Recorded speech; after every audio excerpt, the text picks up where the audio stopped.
அஸ்ஸலாமு அலைக்கும் சகோதர சகோதரிகளே. நாகூரில் ஹஜரத் மாமா அப்படின்னு நாங்களெல்லாம் அழைச்ச ஒரு ஷேக், ஒரு மகா குரு, அவங்கள்ட்ட நான் ஒரு 10 ஆண்டு காலம் சீரனாக இருந்து பல அற்புதமான அனுபவங்களை எல்லாம் பெற்றுக்கொண்டேன். பல விஷயங்களை தெரிந்து கொண்டேன். என் வாழ்க்கையில் இன்றைக்கி நான் நல்லா இருக்கிறதுக்கு காரணம் அவங்க தான். அந்த அனுபவங்கள்லேருந்து கொஞ்சத்தை அவங்களோட பகிர்ந்துக்கலாம் அப்படின்னு நினைக்கிறேன். எப்படி அவங்கள்ட்ட நான் சீரன் ஆகணும் அப்படிங்கிறதே ஒரு பயனுள்ள தகவலாக இருக்கும். அதனால் அதிலேருந்து ஆரம்பிச்சுக்கிறேன். ஹஜரத் மாமான்னு தான் நாங்கள் அவங்கள சொல்லுவோம். அவங்க பேர் பாக்கவி. பாக்கவிங்கிறது பட்டம், அப்துல் வஹாபுங்கிறது அவங்களோட பேர். நாங்கள் அவங்கள பேர் சொல்லி இப்போ சொல்ல மாட்டோம். ஹஜரத் மாமா அப்படின்னு தான் எல்லாருமே, நான் மட்டும் இல்லை, எங்கள் குடும்பத்தில் எல்லோரும் சொல்லுவோம். ஏன்னா குடும்பத்துக்கே அவங்க நண்பராக அப்பப்போ வந்து போயிட்டு பேசிட்டு பழகிட்டு இருப்பாங்க. குறிப்பாக அவங்க இருந்த வீட்டுக்கு பக்கத்தில் தான் மாமாவோடைய வீடு இருந்தது. அதனால் நான் மாமா வீட்டுக்கு போகிறப்ப சமயத்தில் அவங்கள அங்கே பார்ப்பேன். பெரிய பெரிய ஆட்கள்லாம் ஹஜரத் மாமா பார்ப்பாங்க. எனக்கு கொஞ்சம் ஆச்சரியமாக இருக்கும். இவ்வளோ பெரிய ஆளெலாம் பார்க்குறாங்களே, என்ன விஷயம் அப்படின்னு சொல்லி நான் அப்பப்போ அவங்கள்ட்ட போவேன். எதுக்குன்னா ஓதி பார்ப்பாங்க. அதுக்காக நாங்கள் ஏதாவது உடம்பு முடியலன்னா ஓதி பார்ப்பாங்க. அது சம்மந்தமாக எவ்வளோவா நான் அவங்கள போய் பார்த்துருக்கேன். அது எனக்குன்னு இல்லை, குடும்பத்தில் யாருக்காவது ஓதி பார்க்கணும் கூட நான் கூட போயிருப்பேன். அப்படி ஒரு நாள் போயிருக்கும்போது ஆண்டவன் எனக்கு அருள் பாலிச்சிருக்கான். அதனால தான் நான் அவங்கள பார்த்துருக்கேன். அப்படிங்கிறது எனக்கு லேட்டாக தான் புரிஞ்சுது. ஒரு நாள் அவங்கள பார்க்க போனப்போ அவங்களுடைய ஓல்டு டிசைபிள்ஸ், பழைய மாணவர்கள், சீடர்கள் கொஞ்சம் பேர் இருந்தாங்க. அதில் சலாவுதீன் அப்படின்னு ஒருத்தர் இருந்தார். அவர் தான் நினைக்கிறேன். அவர் என்ன பண்ணார், காலில் ஹஜரத் அவங்களுடைய காலில் விழுந்தார். பொதுவாக நான் யார் காலையும் விடுறதில்ல. சின்ன பிள்ளைய காலில் விழுந்திருப்பேன். அது காசு கொடுப்பாங்கன்னு சொல்லி விழுந்திருப்பேன். அவர் காலில் விழுந்தது எனக்கு ஒரு மாதிரியாக இருந்தது. காலில் போய் விழுறாரு அப்படின்னு சொல்லி. ஆனால் பின்னால் நான் தெரிஞ்சுக்கிட்டேன், காலில் விழணும்.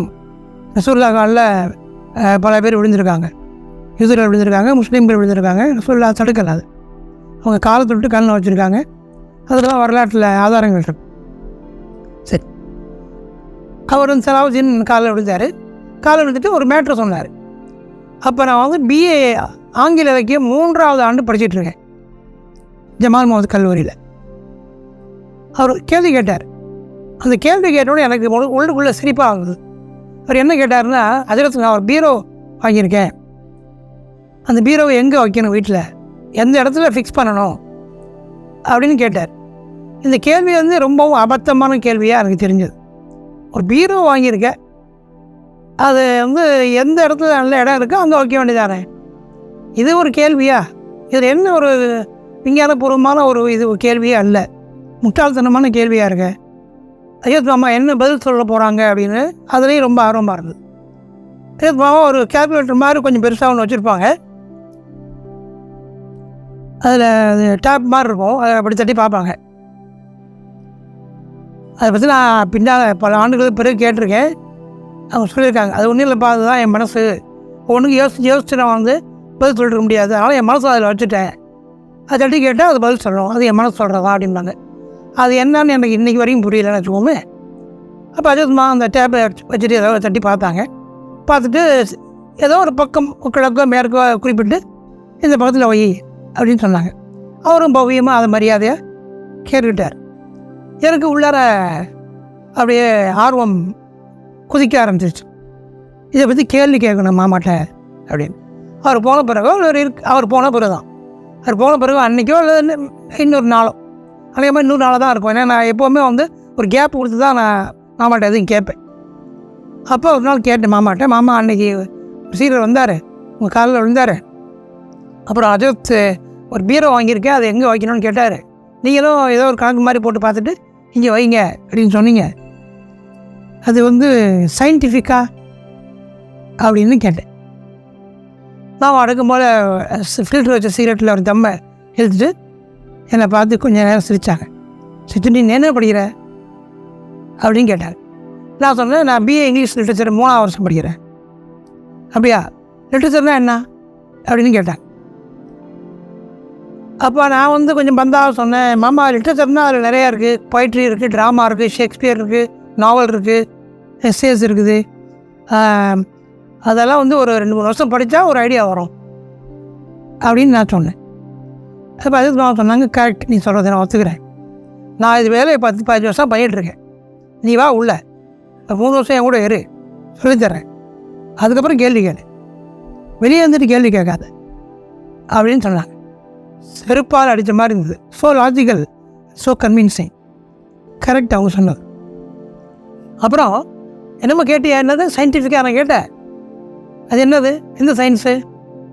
தி யூனிவர்ஸ் இஸ் எக்ஸ்பேண்டிங் அப்படிங்கிற சயின்ஸா, தி யூனிவர்ஸ் இஸ் கான்ட்ராக்டிங் அப்படிங்கிற சயின்ஸா, E = mc² அப்படின்னு ஐன்ஸ்டீன் சொன்ன சயின்ஸா, அது தப்புன்னு சொன்ன சயின்ஸா, எல்லாமே குவார்க்கு தான் அப்படின்னு சொன்ன சயின்ஸா அப்படின்னு, இது சயின்ஸா அந்த சயின்ஸான்னு ஒரு 10-15 வாக்கியம் இங்கே சொல்லிட்டே போகிறாங்க. எனக்கு ஒன்றுமே புரியல. ஓ மை காட், சயின்ஸில் இவ்வளோ இருக்கா? நமக்கு சயின்ஸுன்னு ஒரு வார்த்தை தானே தெரியும். அதோட எனக்கு ஒரு ஒரு ஒரு ஒரு உள்ள ஒரு உதிப்பு வந்து, அஜித் மாமா சாதாரண ஆள் இல்லை, வேற ஒரு ஆள், நம்ம நினைக்கிற மாதிரியான சாதாரணமான ஆள் இல்லை, மிகப்பெரிய ஆள், என்னவோ ஒன்று அவங்கள்ட்ட இருக்குது அப்படின்னு மட்டும் எனக்கு பட்டது. இப்படியே போயிட்டு இருந்தப்போ ஒரு நாள் என்ன பண்ணால், அவங்களுடைய பழைய டிசைபிள்ஸ்லாம் வந்திருந்தாங்க. அப்துல் சமத் மாமா எம்பியாக இருந்தாங்கல்ல, அவங்களுடைய மகனார் ஜஃபர்லான் அண்ணா, அவங்களுடைய ஃப்ரெண்ட்ஸ் எல்லாம் இருந்தாங்க. அவங்களுடைய ஓல்டு செட் அவங்க தான். அப்போ நானும் போயிருந்தேன். அப்போ ஒரு நாள் இரவு நேரத்தில் அன்றைக்கி கடைக்காரிக்கு போகலாமா அப்படின்னு பேசிட்டாங்க. கடைக்காரிக்கு போனோடனே எனக்கு ரொம்ப ஆர்வம் வந்தேன். இல்லை, ஒரு கடைக்காரை அந்த காலத்தில் ரொம்ப அழகாக இருக்கும், நிறைய மலர் மேடைகள் இருக்கும், பியூட்டிஃபுல்லாக இருக்கும். அங்கே மேலே வந்து இரவு நேரத்தில் போகிறதா முடிவு பண்ணாங்க. அது இன்னும் அட்டகாசமாக இருக்கும். நானும் வரேன் மாமான்னு கேட்டேன். வான்னு சொன்னாங்க. நானும் கூடவே போனேன். என் வாழ்க்கையில் என்னை வந்து தலைகீழ மாற்றி போட்ட ஒரு நாள் அந்த நாள் தான் அப்படின்னு சொல்லணும். அதை அஜித் மாமான்னா யார், ஒரு அவுளியாவுடைய ஒரு சாம்பிளை எனக்கு காட்டின ஒரு நாள் அந்த நாள் தான். எவ்வளோ பெரிய ஒரு மகா ஆளுமை அஜித் மாமா அப்படிங்கிறவங்க. ஊரில் உள்ளவங்க சொன்ன மாதிரி ஓதி பார்த்து கழிப்பு கழிச்சுக்கிட்டு சாயத்து முடிஞ்சு போட்டுட்ருக்க ஒரு சாபம் இல்லை, அவங்க ஒரு ஒரு ஒரு பெரிய ஞானி அப்படிங்கிறத எனக்கு அடையாளம் காட்டின ஒரு அனுபவம் அது. அப்போ நானும் கடைக்காரிக்கு போனேன். பாயெல்லாம் எடுத்துகிட்டு போனாங்க. எல்லோரும் மணல் மேடைகளில் பாயை போட்டு போர்வையெல்லாம் விரிச்சு அதில் உட்காந்துட்டாங்க. ஒரு பெரிய டேப் ரெக்கார்டர் ஒன்று கொண்டு போனாங்க. இந்த டேப் ரெக்கார்டில் அதே மாமா ஏதோ பேசியிருந்தாங்க, அந்த கேசட்டை போட்டாங்க. பிஸ்னஸ் அப்படிங்கிற தலைப்பில் ஒரு கேசட்டில் பேசியிருக்காங்க. எனக்கு கொஞ்சம் கூட ஆர்வமே இல்லாத அந்த உலகத்தில் ஒரு சப்ஜெக்ட் இருக்குன்னா அது பிஸ்னஸ் தான். அந்த சப்ஜெக்டில் ஏதோ அதே மாமா பேசியிருந்தாங்க. அதை போட்டு என்ன பண்ணாங்க, அதை ராத்திரி 11 மணிக்கு மேலே போட்டு என்ன பண்ணாங்க, அவங்க பேசுனது ஏற்கனவே அவங்க சிசர்கள் கேட்டது தான். அதை வந்து அவங்க திரும்பவும் போட்டு காட்டி திரும்ப அதை விளக்கு சொல்லிட்டு இருந்தாங்க ஃபர்தராக. ஒரு 11:30 மணிக்கு ஆரம்பித்த அந்த நிகழ்ச்சி வந்து காலையில் ஒரு 3-4 வரைக்கும் போணுச்சு. அவ்வளோ நேரமும் உன்னிப்பாக விழிப்புணர்வோடு அதை கவனிச்சிட்டு இருந்தது 2 பேர் தான். ஒன்று அஜித் மாமா, இன்னொன்று நான். இது எல்லாருமே வந்து ஆல்மோஸ்ட் தூங்கி வளைஞ்சாங்க.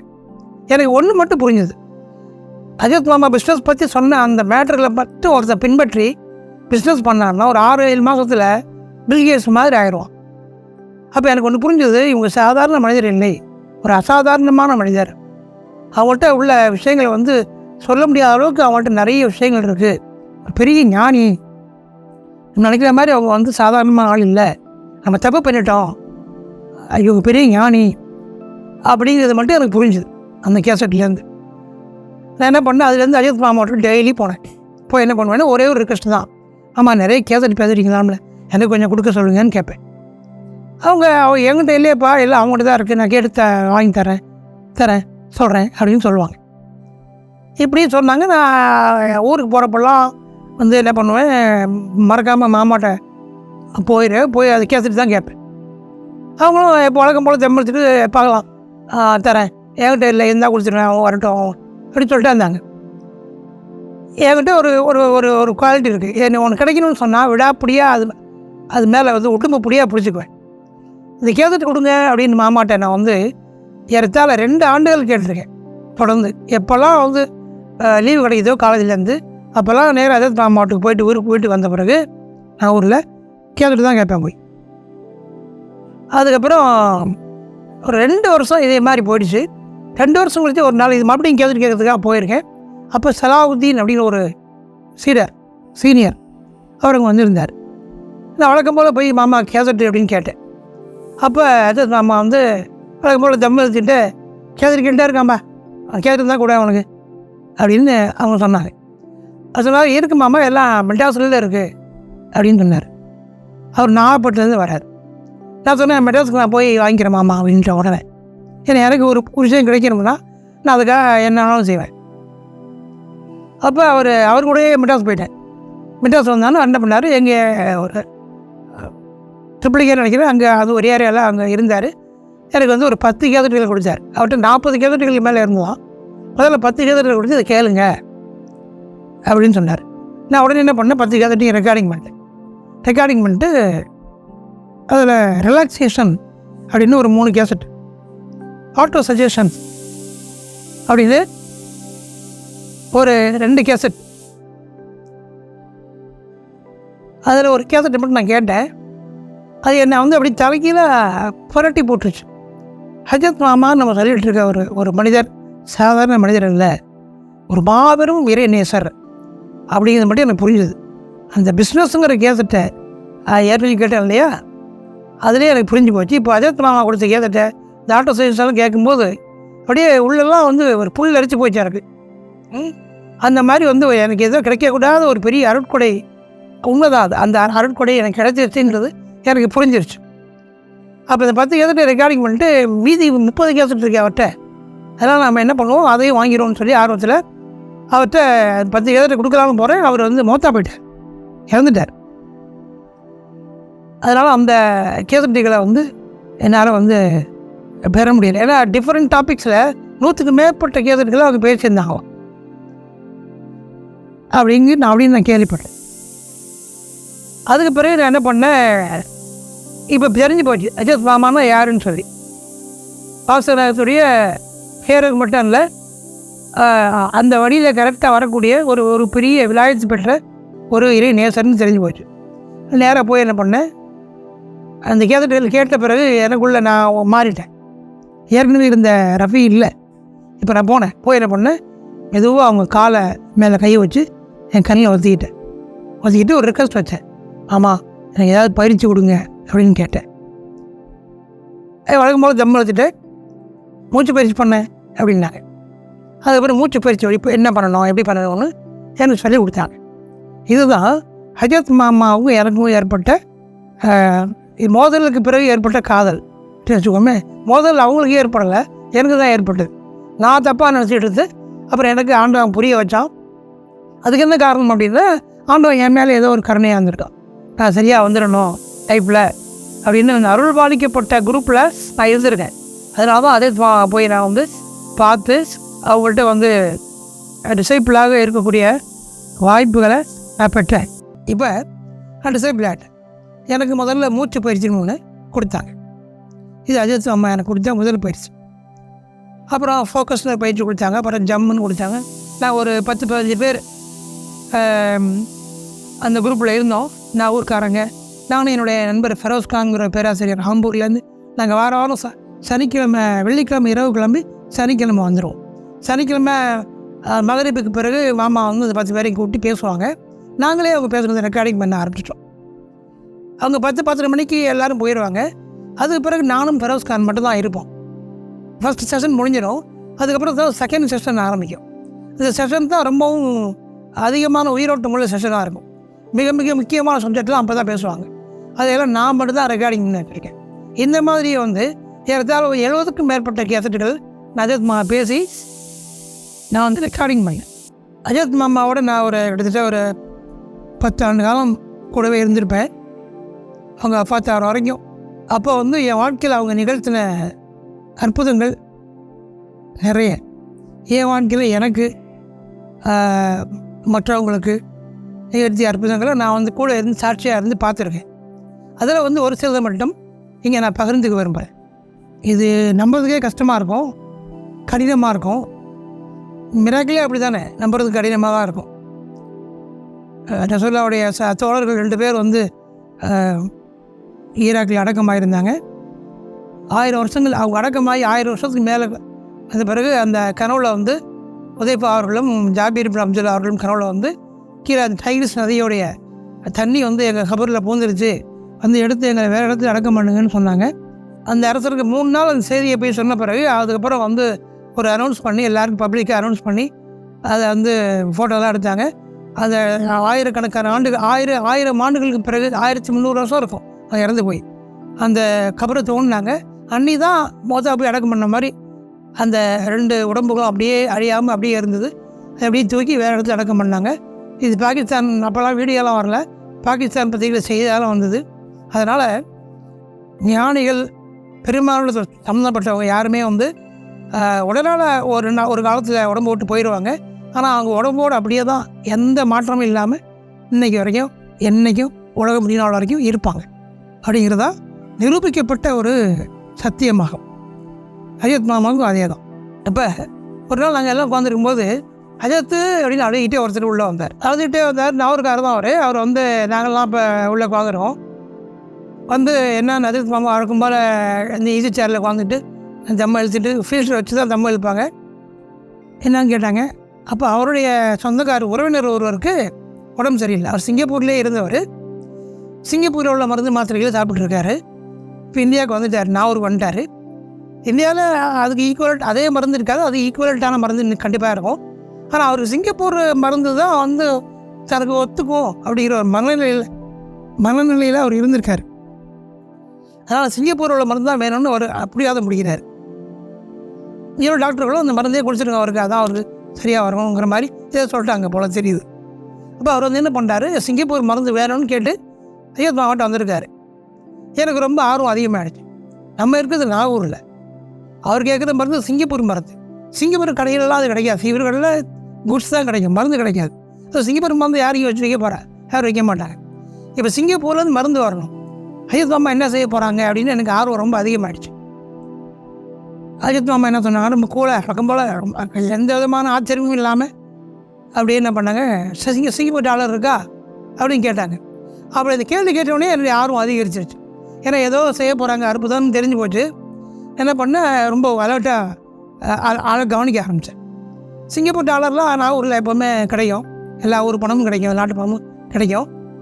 அதை கொண்டு வந்து ஒரு கத்தை பணத்தை கொண்டு வந்து அவட்ட கொடுத்தாரு. மாமா அந்த அவங்க ஈஸி சேரில் உட்காந்துருப்பாங்க, அதுக்கு எதிரில் ஒரு சின்ன ஸ்டோல் இருக்கும், அங்கே வைக்க சொன்னாங்க. வச்சுட்டு ஒரு 1/2 மணி நேரம் கழிச்சு வாங்க அப்படின்னாங்க. என்னுடைய ஆர்வம் இன்னும் அதிகமாகிடுச்சு. 1/2 மணி நேரம், what is this, how is it possible, இது எப்படி சாத்தியம் அப்படிங்கிற கேள்வியை மூளைக்குள்ளே குடைய ஆரம்பிச்சிருச்சு. மாமா அந்த பணத்தை எடுத்து நாங்கள்லாம் உட்காந்து அவங்க பேசுறதை கேட்டுட்ருக்கோம். மாமா அந்த பணத்தை எடுத்துகிட்டு போய் அவங்களுக்கு பின்னால் ஒரு அறை ஒன்று இருக்கும். அந்த அறைக்கு நேராக பார்த்தோம்னா ஒரு அலமாரி தெரியும். அங்கே நேராக போய் அந்த அலமாரி திறந்து அந்த பீரோவை திறந்து அதில் துணியெல்லாம் இருந்துச்சு, துணியை தூக்கிட்டு அந்த காசோட உள்ளே வச்சுட்டு திரும்ப அதை அலமாரியை பூட்டிட்டு திரும்ப வந்து உட்காந்து வழக்கம் போல் பேச ஆரம்பிச்சிட்டாங்க. எனக்கு ரொம்ப ஆர்வம் அதிகமாகிடுச்சு. சிங்கப்பூரில் இருக்குது, இந்தியாவில் ஒரு தமிழ்நாட்டில் ஒரு ஊரில் நம்ம இருக்கிறோம். இங்கேருந்து சிங்கப்பூருக்கு ஏற்கனவே டிக்கெட் புக் பண்ணி வந்து ஃப்ளைட்டில் கன்ஃபார்மாக இருந்தால் இங்கேருந்து மெட்ராஸ் போகிறதுக்கே ஒரு 5-6 மணி நேரம் ஆயிரும். அப்புறம் அங்கேருந்து ஏர்போர்ட்டுக்கு போய் ப்ராசஸ்லாம் முடிஞ்சு சிங்கப்பூர் போய் சேர்கிறதுக்கு ஒரு 4 மணி நேரம் ஆகும். அப்போ அது மாதிரி திரும்பி வர்றதுக்கு அதே மாதிரி எப்படி கணக்கு வச்சாலும் ஒரு மினிமம் ஒரு 2-3 டேஸ் ஆயிரும். அவ்வளோ அவசரமாக போயிட்டு வர மாதிரி இருந்தால். அப்போ 2-3 நாள் கழிச்சா அந்த மருந்து வாங்கிட்டு வர முடியும். 1/2 மணி நேரம் கழிச்சு வாங்குன்னு சொன்னால் என்ன அர்த்தம், எந்த லாஜிக்குள்ளேயும் வரல அந்த ஸ்டேட்மெண்ட்டு. அதனால் ரொம்ப ஆர்வத்தின் ரீதியால் கவனிச்சுட்டே இருக்கேன். யாருக்கும் தெரியாமல் அந்த அலமாரி வேறு அப்போ பார்த்துக்கிட்டு இருக்கேன். மாமா வழக்கம் போல் எதுவுமே நடக்காத மாதிரி பேசிகிட்டே இருக்காங்க. எனக்கு பேச்சில் கவனம் இல்லை. மாமா பார்க்குறேன், அங்கே பார்க்குறேன், எக்ஸ்பெக்டேஷனில் இருக்கிறேன் என்ன நடக்க போகுதுன்னு சொல்லி. ஒரு 3/4 மணி நேரம் ஆயிருக்கும். அவர் உள்ளே வந்தார், ஹஜரத்துன்னு வந்தார். என்ன 1/2 மணி நேரம் கழிச்சு அவர் சொன்னேன்னே அப்படின்னு சொன்னாங்க. இல்லை அம்மா 40 நிமிஷத்துக்கு மேலே ஆகிடுச்சின்னு அவர் சொன்னார். அப்படியா அப்படின்னு சொல்லிட்டு எழுந்திரிச்சு என்ன பண்ணாங்க, போனாங்க. திரும்பவும் அந்த ரூமுக்குள்ளே போயிட்டு அந்த கதவை திறந்தாங்க. அந்த துணியை தூக்குனாங்க. இப்போ கையை விட்டு காசை வச்ச இடத்துல அப்படி எடுத்துகிட்டு வந்தாங்க. எடுத்துகிட்டு வந்து அவர்கிட்ட கொடுத்தாங்க. சிங்கப்பூரில் வாங்கின மருந்து, பில்லு, மீதி பணம் 3மே இருந்துச்சு. இதுக்கு வந்து நான் சாட்சியாக இருந்தேன். இதை விட ஒரு பெரிய மிராக்கில் வந்து ஒரு மனுஷன் வாழ்க்கையில் பார்த்துட முடியுமா? எனக்கு தெரிஞ்சு முடியாதுன்னு தான் நினைக்கிறேன். சரி, இது ஒரு மிராக்குலஸ் இன்சிடெண்ட். ஹஜரத் மாமா அப்படிங்கிறவங்க ஓதி பார்க்குற சாபு, கதிப்பு கட்டுற சாபு, தாயத்து முடிஞ்சு போகிற சாபு அப்படின்னு நினச்சிக்கிட்டு இருக்கிற அவங்களுக்கெல்லாம் வந்து இந்த இந்த இந்த விஷயம் வந்து ஒரு ஐ ஓப்பனர், கண் திறப்பாளராக இருக்கும்போது நான் சொல்கிறது. அவங்க பாதுஷா நாயகத்துடைய அந்த குத்துபு நாயகம் அவங்களுடைய நேரடி பேரர். அவங்களுடைய கிராமத்தெல்லாம் இவங்களுக்கும் வந்து நடந்துகிட்டே தான் இருந்துச்சு. அது அவங்க வெளிக்காட்டிக்கலை, ரொம்ப அவசியத்துக்காக அது செஞ்சாங்க. அதுக்கு நாங்கள்லாம் சாட்சியாக இருந்தோம். சரி, எனக்கு வந்து நான் பிஹெச்டி பண்ணிகிட்டு இருந்தேன். அப்போ திடீர்னு ஒரு நாள் நான் நைட்டில் தான் ஹஜ்ரத் மாமாவுக்கு எனக்குள்ள ஒரு ஒற்றுமை இல்லை ஒன்று என்னென்னா, 10 மணிக்கு இரவு 10 மணிக்கு நான் நல்லா ஃப்ரெஷ் ஆகிடுவேன், மைண்டு ஃப்ரெஷ் ஆகிடும். 10 மணிக்கு ஆரம்பித்தா காலையில் ஃபஜ்ர் வரைக்கும் அது நல்லா ஃப்ரெஷ்ஷாக போகும், தூக்கமே வராது. ஹஜ்ரத் மாமா தூங்கி நான் பார்த்ததே இல்லை. ஒரு 4 மணி வாக்கில் என்ன பண்ணுவாங்கன்னா படுக்க போவாங்க கொஞ்சம் நேரம். அதில் ஒரு அற்புதம் இருக்குது, அதை பற்றி நான் அப்புறம் சொல்கிறேன். நாங்கள்லாம் போய் காலம் விட்டுவிடுவோம். அந்த ரூமுக்குள்ளே அவங்க வீட்டில் உள்ள மனிதர்கள் அலோவ் பண்ணுவாங்க, அல்லது என்னையும் ஃபெரோஸ் கானையும் அலோவ் பண்ணுவாங்க. நானும் போய் காலம் விட்டுட்டே இருப்பேன். அப்போ ஒரு நிகழ்ச்சி வந்து அப்புறம் சொல்கிறேன் அதனால். அதுக்கப்புறம் ஒரு அரை மணி நேரம் 3/4 மணி கழிச்சு அப்படியே வந்துடுவாங்க. இதுதான் அவங்க தூங்குகிற நேரம். தூங்குறாங்களா இல்லை எனக்கு கூட தெரியாது. அப்போ நான் வந்து பிஹெச்டி பண்ணிட்டு இருந்த காலகட்டம். அப்போது நான் ஹஜ்ரத் மாமா மாதிரி நானும் முடிச்சுட்டே தான் இருப்பேன் நைட்டில். அப்போ ராத்திரி 12 மணி 1 மணிக்கு ஒரு டிவி பார்த்துட்டு படுத்துக்கிட்டு எழுதிட்டு இருந்தேன். கம்பராமாயணம் அதுலேயும் ஒரு இங்கிலீஷ் எப்பிக்லையும் சேர்த்து பிஹெச்டி பண்ணிகிட்டு இருந்தேன். அப்போ திடீர்னு வந்து கண் கலங்கின மாதிரி, கண்ணில் தண்ணி வந்த மாதிரி இருந்துச்சு. கண்ணை துரத்திட்டு பார்த்தேன், கலங்கின மாதிரி எல்லாம் தெரிஞ்சுது. 2 தெரியுது. 2 டிவி இருக்குது, 2 டேபிள் இருக்குது, 2 புக்கு இருக்குது, 2 கம்பன் இருக்கான், மில்டன் இருக்கான். பொண்டாட்டி பார்த்தா 2 பொண்டாட்டி தெரியுற, 2 பொண்டாட்டியும் ஒரே மாதிரி இருக்கா. அதுதான் வருத்தம். வேறு மாதிரி இருந்தால் பரவாயில்ல அப்படின்னு. இதை கூட நான் ஜோக்காக என் நண்பர்கிட்ட சொல்லுவேன். 2 பொண்டாட்டி தெரியுற, அந்த மாதிரி 2 பொண்டாட்டி ஒரே மாதிரி இருக்கா அப்படின்னு அவர் சொன்னார். 2 சம்பளம் வருமே அப்போ உனக்கு அப்படின்னாரு. நான் கூட சொன்னேன், ஆமாம் 2 சம்பளம் வருது, 2 பொண்டாட்டியும் கொடுத்துட்றாங்க அப்படின்னு சொல்லுவேன். அப்போ இது மாதிரி என்ன பண்ணுறதுன்னா, அங்கே ஒரு டாக்டர் ஃப்ரெண்டு இருந்தாங்க, ரொம்ப க்ளோஸ் ஃப்ரெண்டு. அவங்க சாருமதி, டாக்டர் சாருமதின்னு ஒரு அற்புதமான மனுஷன். அவங்கள்ட்ட போய் அவங்கள்ட்ட தான் சொல்லுவோம் நாங்கள் எல்லாத்தையும்.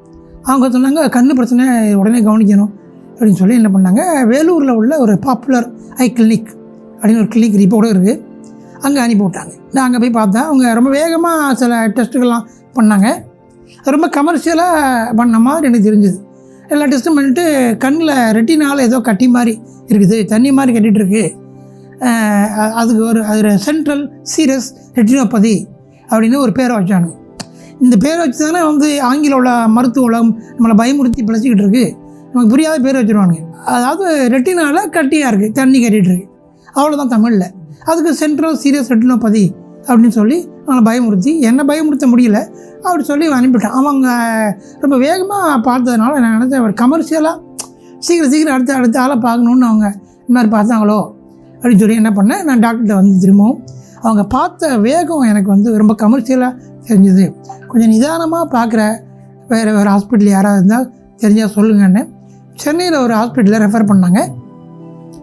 நான் சென்னைக்கு வந்தேன். ராயப்பேட்டையில் ஏதோ ஒரு ஹாஸ்பிட்டல், பேர் ஞாபகம் இல்லை, அங்கே போனேன். அங்கே வந்து நிதானமாக தான் பார்த்தாங்க.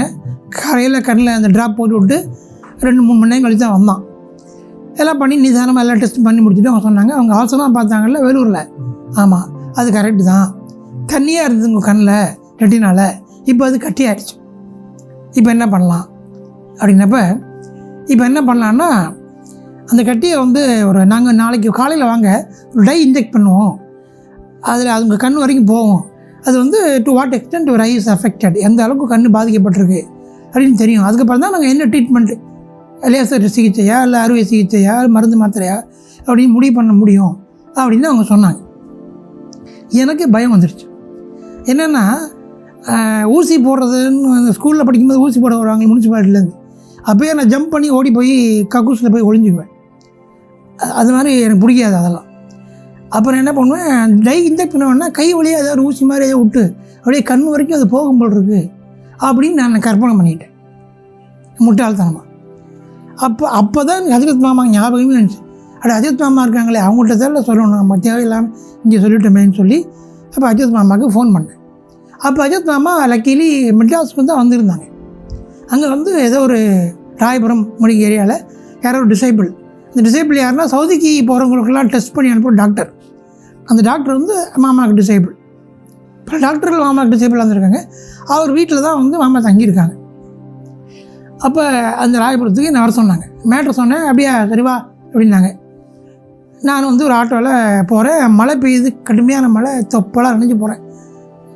அங்கே போய் தொப்பலை நினைஞ்ச பார்த்துட்டு டவல் கொடுத்து தொடச்சிட்டு வா முதல்ல அப்படின்னாங்க.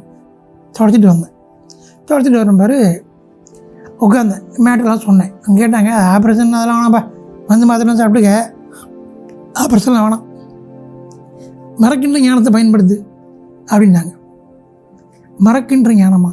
அது என்ன மாமான்னு கேட்டேன். என்ன சொல்லியிருக்கேன் ஏற்கனவே உன்ட்ட, நோய் இல்லாமல் தான் நீ என்ன பண்ணுவேன்?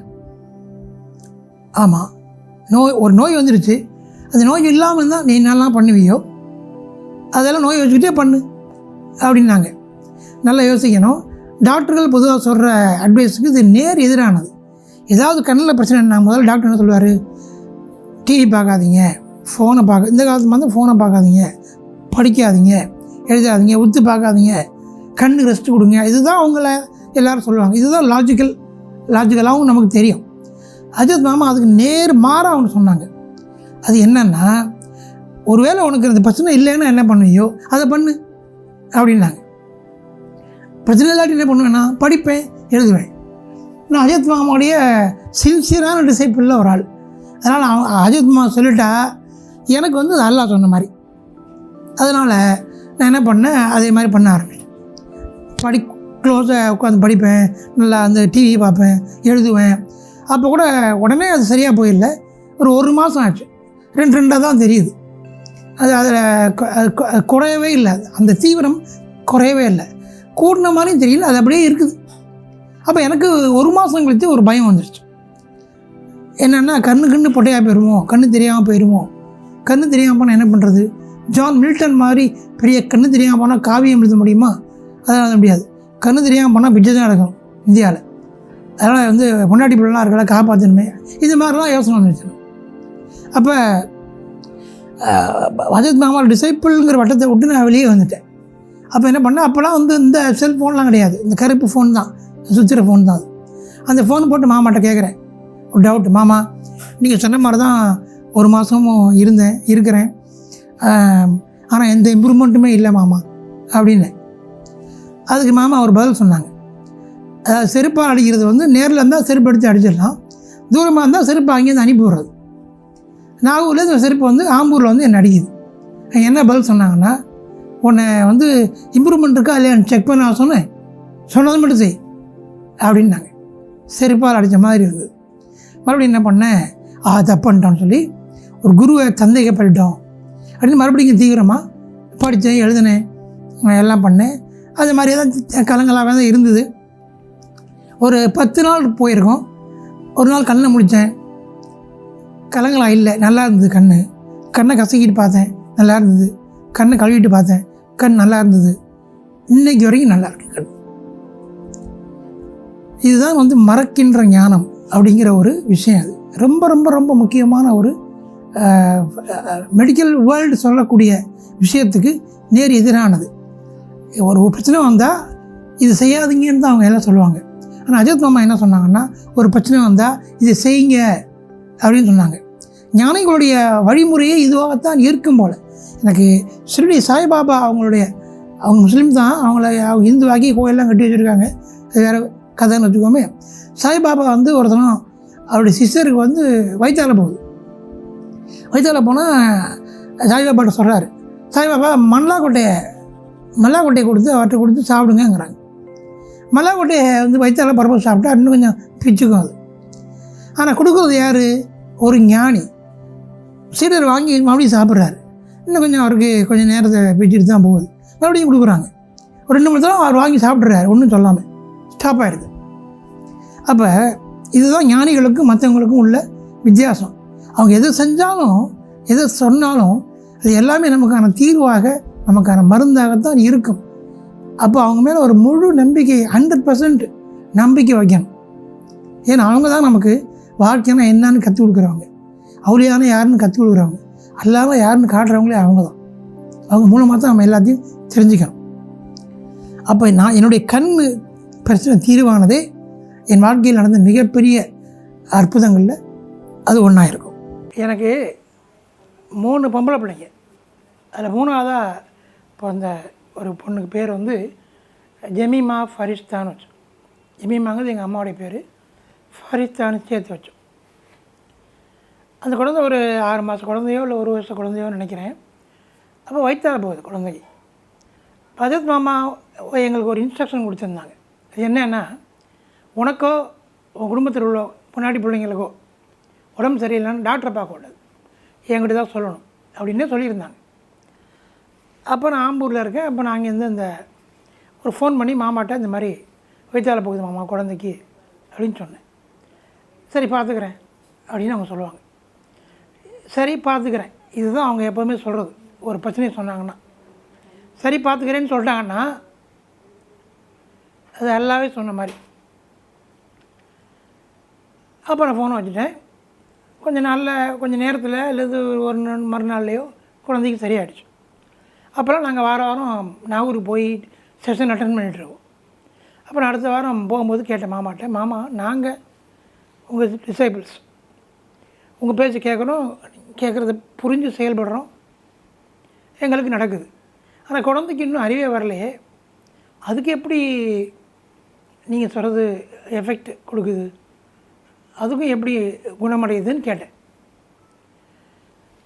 அப்போ இவ்வளோ முட்டா போயிலாக இருக்க, நீ தான் படித்தவனா அப்படிங்கிற மாதிரி ஏதோ ஒன்று சொன்னாங்க. எனக்கு ஞாபகம் இல்லை. என்னப்பா மனுஷனுடைய மரமட்டைகள்ட்ட சொன்னாலும் கேட்குமே, நீயே 2 செடியை வாங்கி செடியில் வச்சு வளர்ந்து பாரு, தண்ணி நீயே ஊற்று, ஒன்றை பார்த்து பேசு, நல்லா வளருன்னு சொல்லு, இன்னொன்று பார்த்து வளராதுன்னு சொல்லு, டெஸ்ட் பண்ணி பாரு வேணாம் அப்படின்னு சொன்னாங்க. அப்போயே எனக்கு ஆர்வம் உண்டாயிடுச்சு. நான் ஊருக்கு திரும்பி வந்தோடனே 2 தொட்டியை வாங்கி, தொட்டியில் உள்ள அந்த பிளான்ட்ஸை வாங்கி வச்சு கொல்லை பக்கத்தில் வச்சு தண்ணி நானே டெய்லி ஊற்றுவேன். ஊற்றும்போது நானே ஒரு ரைட் சைடில் உள்ள அந்த செடியை பார்த்து நல்லா வளரு அப்படின்னு நினச்சிக்குவேன். லெஃப்ட் சைடில் உள்ள செடியை பார்த்து வளராத, பட்டு போயிரு அப்படின்னு நினச்சிக்குவேன். இது சொல்லும் போதோ நினைக்கும் போதும் எனக்கே ரொம்பவும் சிரிப்பாக இருந்தது. ஒரு 3-4 நாள் தான் அப்படி பண்ணியிருப்பேன். ஒரு 4வது 5வது நாள் போய் பார்த்தா நல்லா வளரு அப்படின்னு சொன்ன அந்த மரம் வந்து அந்த செடி வந்து நல்லா வளர்ந்துருந்தது. நிறைய இலைகள் விட்டு வளராத பட்டு போயிருன்னு சொன்னது வந்து பட்டே போயிருந்தது. அப்போ தான் எனக்கு என் லைஃப்பில் எனக்கே புரிஞ்சது, எண்ணம் அப்படிங்கிறது எவ்வளோ பவர்ஃபுல்லானது. அப்போ நம்ம எண்ணம் தான் நம்ம வாழ்க்கையை ஆட்சி செலுத்திக்கிட்டு இருக்கு. நமக்கு எல்லா நல்லதையும் கொடுக்குறது நம்ம எண்ணம் தான். நமக்கு எல்லா சனியனையும் கொண்டு வரதும் நம்ம எண்ணம் தான். நம்ம வந்து படித்தவனாக இருந்தாலும் படிக்காதவனாக இருந்தாலும் 10 எண்ணத்தில் வந்து 9 எண்ணம் வந்து சைத்தானியத்தாக தான் இருக்குது, நெகட்டிவானதாக தான் இருக்குது. அதில் நமக்கு வரக்கூடிய எல்லா தொல்லைகளும் எல்லா பிரச்சனைகளுமே நாம் நம்முடைய எண்ணத்தால் நம்மை நோக்கி ஈர்த்தது தான். அப்படிங்கிறத புரிஞ்சுக்கிட்டோம்னாவே கொஞ்சம் நமக்கு விடுதலை கிடைக்கும் அப்படிங்கிறத நான் அந்த நிகழ்ச்சியிலேருந்து புரிஞ்சுக்கிட்டேன். அப்போ நாகூரில் இருக்கும்போது ரஹீமா மாமான்னு ஒருத்தர் இருந்தார். அவர் என்னுடைய தகப்பனாருக்கும் க்ளோஸ் ஃப்ரெண்டில் ஒருத்தர். அவருடைய மகன், அவர் பேர் ஞாபகம் எனக்கு, அவர் வந்து ஃபாரின் போகிறதுக்காக ஏற்பாடெலாம் பண்ணியாச்சு. அப்போ ஒரு மெடிக்கல் டெஸ்ட் பண்ணப்போ அவருக்கு த்ரோட்டில் கேன்சர் இருக்குது அப்படின்னு பாண்டிச்சேரி ஜிப்மர் ஹாஸ்பிட்டலில் டெஸ்ட் பண்ணி சொன்னதாக அவர் ரொம்ப அதிர்ந்து போய், புள்ள ஃபாரின் பாட்டியும் பரவாயில்ல உயிரோடு இருக்கணுமே அப்படிங்கிற ஒரு கவலையில் அஜித் மாமா பார்க்க வந்தார். அப்போ நான் இருக்கிறேன் அந்த நேரத்தில். இந்த மாதிரியான பல சூழ்நிலைகளில் எல்லாம் என்னை அஜித் மாமா பக்கத்தில் இருக்க வச்சுருக்கான். அவர் வந்து மேட்ரை சொன்னார், சொல்லி அழுகிறாரு, என் மகனை காப்பாற்றின சேர்த்து எப்படியாவது நீங்கள் ஏதாவது பண்ணுங்கன்னு சொல்லி ரொம்ப சொல்கிறாரு. அஜித் மாமா எப்போதுமே என்ன பண்ணுவாங்கன்னா எல்லாருக்கும் தண்ணி ஊதி கொடுப்பாங்க ஒரு பாட்டிலில். அப்போ என்ன சொன்னாங்க அவர்கிட்ட, நீங்கள் போய் நீங்கள் ஹலாலாக சம்பாதிச்ச காசில் ஒரு தண்ணி பாட்டில் வாங்கிட்டு வாங்கன்னாங்க. அவர் போய் தண்ணி பாட்டில் வாங்கிட்டு வந்தார். வாங்கிட்டு வந்து கொடுத்த பிறகு வழக்கம் போல் ஓதுனாங்க. எப்படி ஓதுவாங்கன்னா அப்படி திறப்பாங்க. திறந்து என்ன பண்ணாங்க, மூடி திறந்து அந்த பாட்டிலில் கொஞ்சம் நேரம் ஒரு ஃபியூ செகண்ட்ஸ் அப்படி பார்த்துட்டே இருப்பாங்க.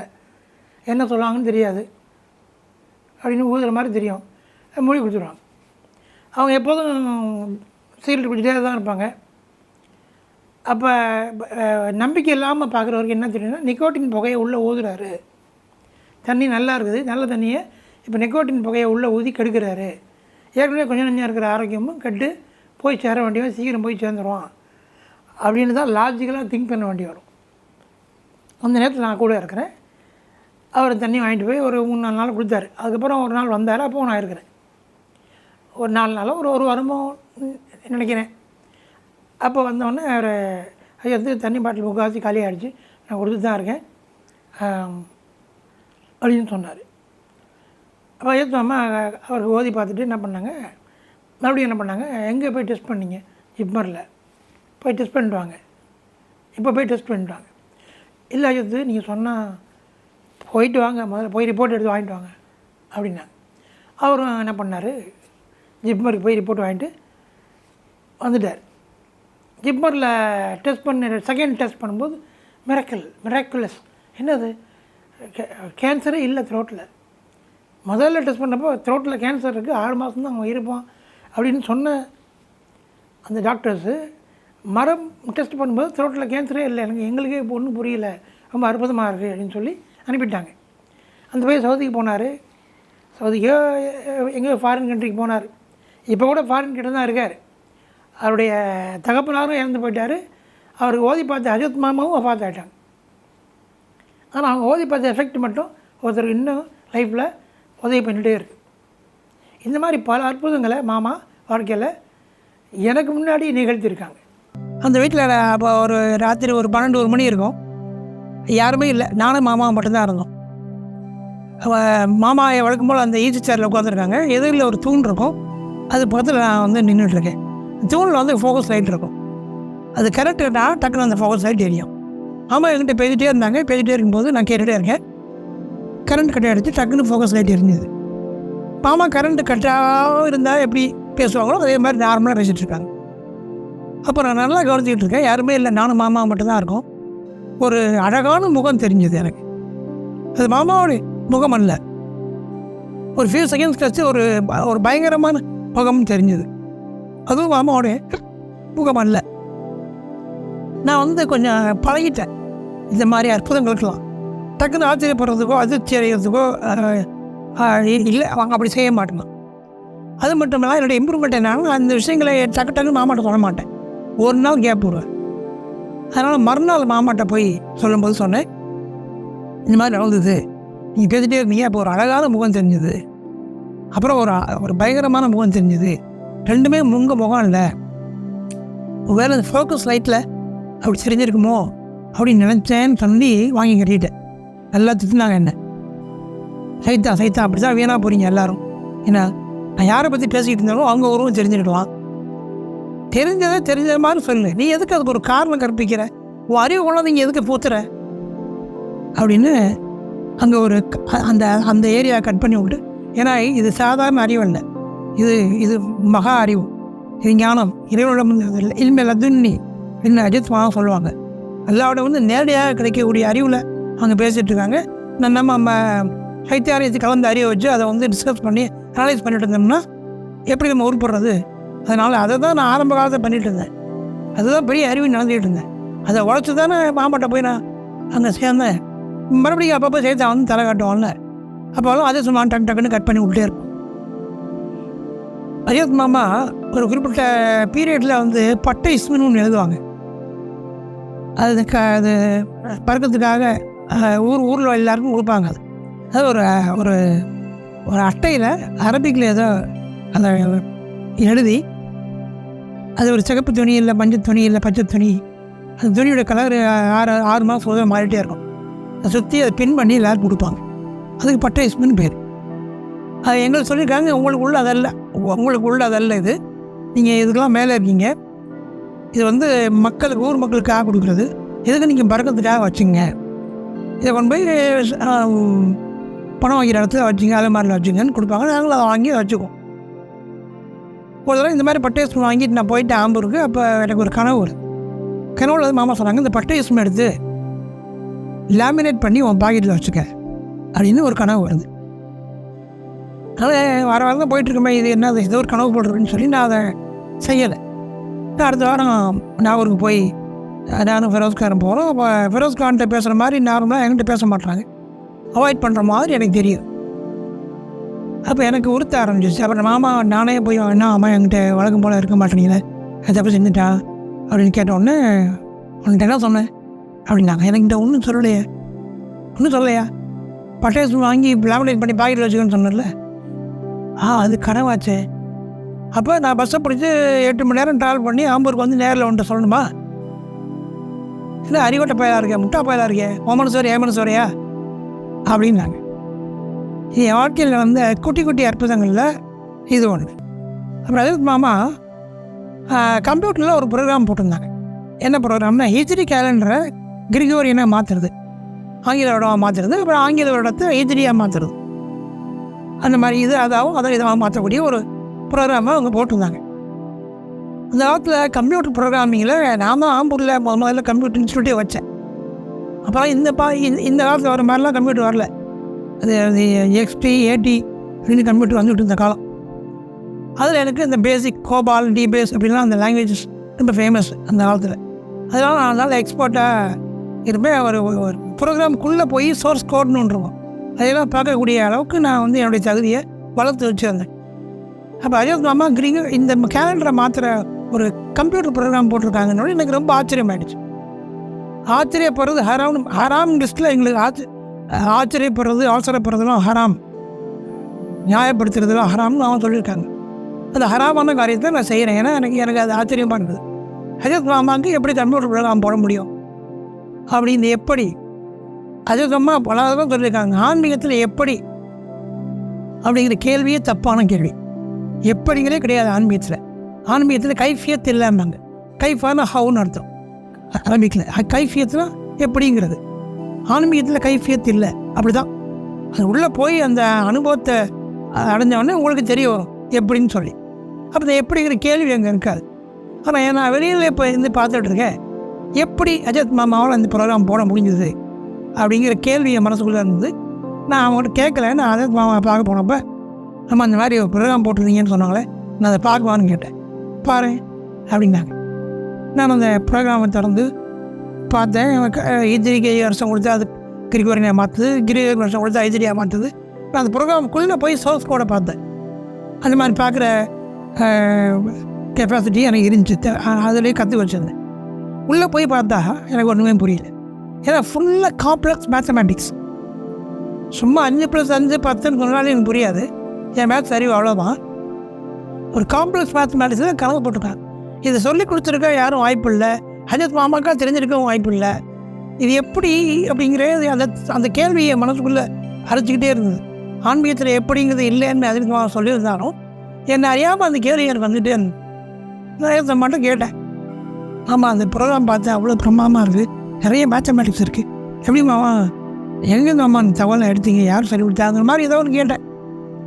பழக்கம் போல் சிரிச்சுட்டு ஏதோ எப்படிங்கிறது தான் கிடையாதுங்கிற மாதிரிலாம் சொல்லிவிட்டு நான் திரும்ப கேட்டோன்னா, இங்கே எந்த மாதிரி எடுத்தேன் அப்படின்னு வானத்தை கண் இங்கேருந்து எடுத்தீங்களா அப்படி மேலே என்ன இருக்குது, உண்மையில் செவரு தான் இருக்குது, இல்லைன்னா ரூஃப் கூரை அங்கேருந்து எடுத்தீங்களா அப்படின்னு எனக்கு ஒன்றும் புரியல. அதுக்கு மேலே மாமா ஒன்றும் சொல்லலை. ஜெய கிருஷ்ணமூர்த்தி வளர்த்த ஒரு அம்மா, ஞானி ஜெய கிருஷ்ணமூர்த்தி வளர்த்த அம்மா அன்னி பெசன்ட்னு ஒரு அம்மா இருந்தாங்க. அந்த குரூப்பில் உள்ளவங்களாம் என்ன பண்ணாங்கன்னா, தியோசாபிக்கல் சொசைட்டின்னு வச்சுருந்தாங்க. அந்த அம்மா என்ன பண்ணுவாங்கன்னா, மேடம் பிளவாட்ஸ்கின்னு ஒரு அம்மா இருந்தாங்க. அவங்க புக்கெல்லாம் எழுதும்போது அன்னி பெசன்ட்டுக்கு மூத்தவங்க அவங்க. அந்த குரூப் எல்லாம் தியோசாபிக்கல் சொசைட்டியில் உள்ளவங்க. அவங்க புக்கை எழுதிட்டே இருப்பாங்களாம். எழுதிட்டே இருக்கும்போது எப்படி வாரத்தை எப்படி கூர்ந்து பார்ப்பாங்களாம். பார்த்துட்டு ஏதோ எழுதுவாங்களாம். அது என்னென்னு பார்த்தோம்னா, ஒரு 2000 வருஷத்துக்கு முன்னாடி சொல்லப்பட்ட அல்லது எழுதப்பட்ட அல்லது பதியப்பட்ட ஒரு சமஸ்கிருத ஸ்லோகமாக இருக்கும். இதை எங்கேருந்து எடுத்தீங்க அப்படின்னு கேட்டால் இங்கேருந்து தான் எடுத்தேன் அப்படின்னு ஆனதை கேட்டாங்க. இங்கேருந்து தான் எடுத்தேங்கிற அந்த தகவலுக்கு வந்து அவங்க ஒரு பேர் வச்சாங்க, ஆகாஸ்டிக் ரெக்கார்ட்ஸ் அப்படின்னு. அதாவது ஆகாயத்தில் எல்லா ரெக்கார்டும் இருக்குது, நமக்கு முன்னே வாழ்ந்த எல்லோரும் செஞ்சது பேசுனது எல்லாமே வந்து ஆகாயத்தில் ரெக்கார்டாக இருக்குது, அங்கேருந்து எடுக்க முடியும் நம்மளால் அப்படின்னு சொல்லி அவங்க சொன்னாங்க. இதை பற்றி நான் அஜித் மாமாட்ட ஒருத்தரும் கேட்டேன், ஒரு விளக்கம் சொன்னாங்க, அதனால எனக்கு புரியலை. அவங்க என்ன சொன்னாங்கன்னு சுருக்கமாக சொல்லிடுறேன். அவங்க சொன்னாங்க, நீ ஒரு வட்டம்பா, நான் ஒரு வட்டம், இவ ஒரு வட்டம், நான் ஒரு வட்டம், 25 வட்டங்கள், எல்லா வட்டத்தையும் சேர்த்து வட்டம் போட்டுக்க. அப்போ எல்லாமே அந்த பெரிய வட்டத்துக்குள்ள வந்துடும் இல்லையா? அந்த மாதிரி நீ ஒரு விஷயத்தை பற்றி யோசிக்க ஆரம்பிச்சேன்னா உனக்கு முன்னே இந்த உலகத்தில் இது வரைக்கும் யாரெல்லாம் அதை பற்றி யோசித்தானோ அவரோட லிங்க் ஆகிடுவேன். அங்கேருந்து வந்துக்கிட்டே இருக்கும். அன்கான்ஷியஸ் பேங்க் அங்கேருந்து வந்துக்கிட்டே இருக்கும். எல்லா விஞ்ஞானிகளுக்கும், எல்லா ஞானிகளுக்கும், எல்லா டாப் பிஸ்னஸ்மேனுக்கும் நடந்துட்டு இருக்கிறது இதுதான். அவன் யோசிக்க யோசிக்க யோசிக்க யோசிக்க அவனை மாதிரி அவனுக்கு முன்னே யாரெல்லாம் யோசிச்சானோ அங்கேருந்து அந்த பேங்க்லேருந்து, இந்த அன்கான்ஷியஸ் பேங்க்லேருந்து வந்துக்கிட்டே இருக்கும் அப்படின்னு மாமா சொன்னாங்க. அவங்க சொன்னது எனக்கு புரியாட்டியும் பல நேரங்களில் என்னுடைய அனுபவத்தில் நான் அதை உணர்ந்துருக்கிறேன். இந்த தகவல் மட்டும் வாங்க பதிஞ்சுக்கிறேன். அப்புறம் ஒரு தடவை பேசிட்டு இருக்கும்போது சொன்னாங்க, 2 விஷயம் சொன்னாங்க. 2 விஷயம் ஞாபகம் வருது. சாதாரண பேப்பரை பணமாக மாற்ற முடியும் அப்படின்னு சொன்னாங்க. அப்புறம் எலெக்ஷனில் யாராவது நின்னாருன்னா இத்தனை ஓட்டில் இவர் ஜெயிப்பார் அப்படின்னு சொல்ல முடியும்னு சொன்னாங்க. இது எதிர்காலம் இல்லையா? இது எதிர்காலத்தில் நடக்கக்கூடியது இப்போயே சொல்ல முடியும் அப்படின்னு அவங்க சொன்னாங்க. அப்போ எனக்கு ரொம்ப ஆர்வம் ஆயிடுச்சு. எல்லாமே ஆர்வத்தை சொல்லக்கூடிய விஷயங்கள் தான் அவங்க சொன்னாங்க. ஏன்னா அறிவுக்கு ஒரு விஷயம் வந்து கொஸ்டின் மார்க் ஆச்சுன்னா ஒரு ஆர்வமாயிடும். ஓசோ ஒன்று சொல்லுவார், அது ஞாபகம் எனக்கு. இப்போ அறிவு இந்த கேள்வி ஆன்மீகத்தில் அறிவை உள்ள வரக்கூடாது. அது ஓசோ ரொம்ப அழகு சொல்லுவார். அறிவு வந்து சைத்தானம் வந்து பாம்பு மாதிரி தான் சொர்க்கத்துக்குள்ளே போனான்னு இஸ்லாத்துலேயும் கிறிஸ்தவத்துலேயும் அந்த கதை தான் சொல்லப்படுது.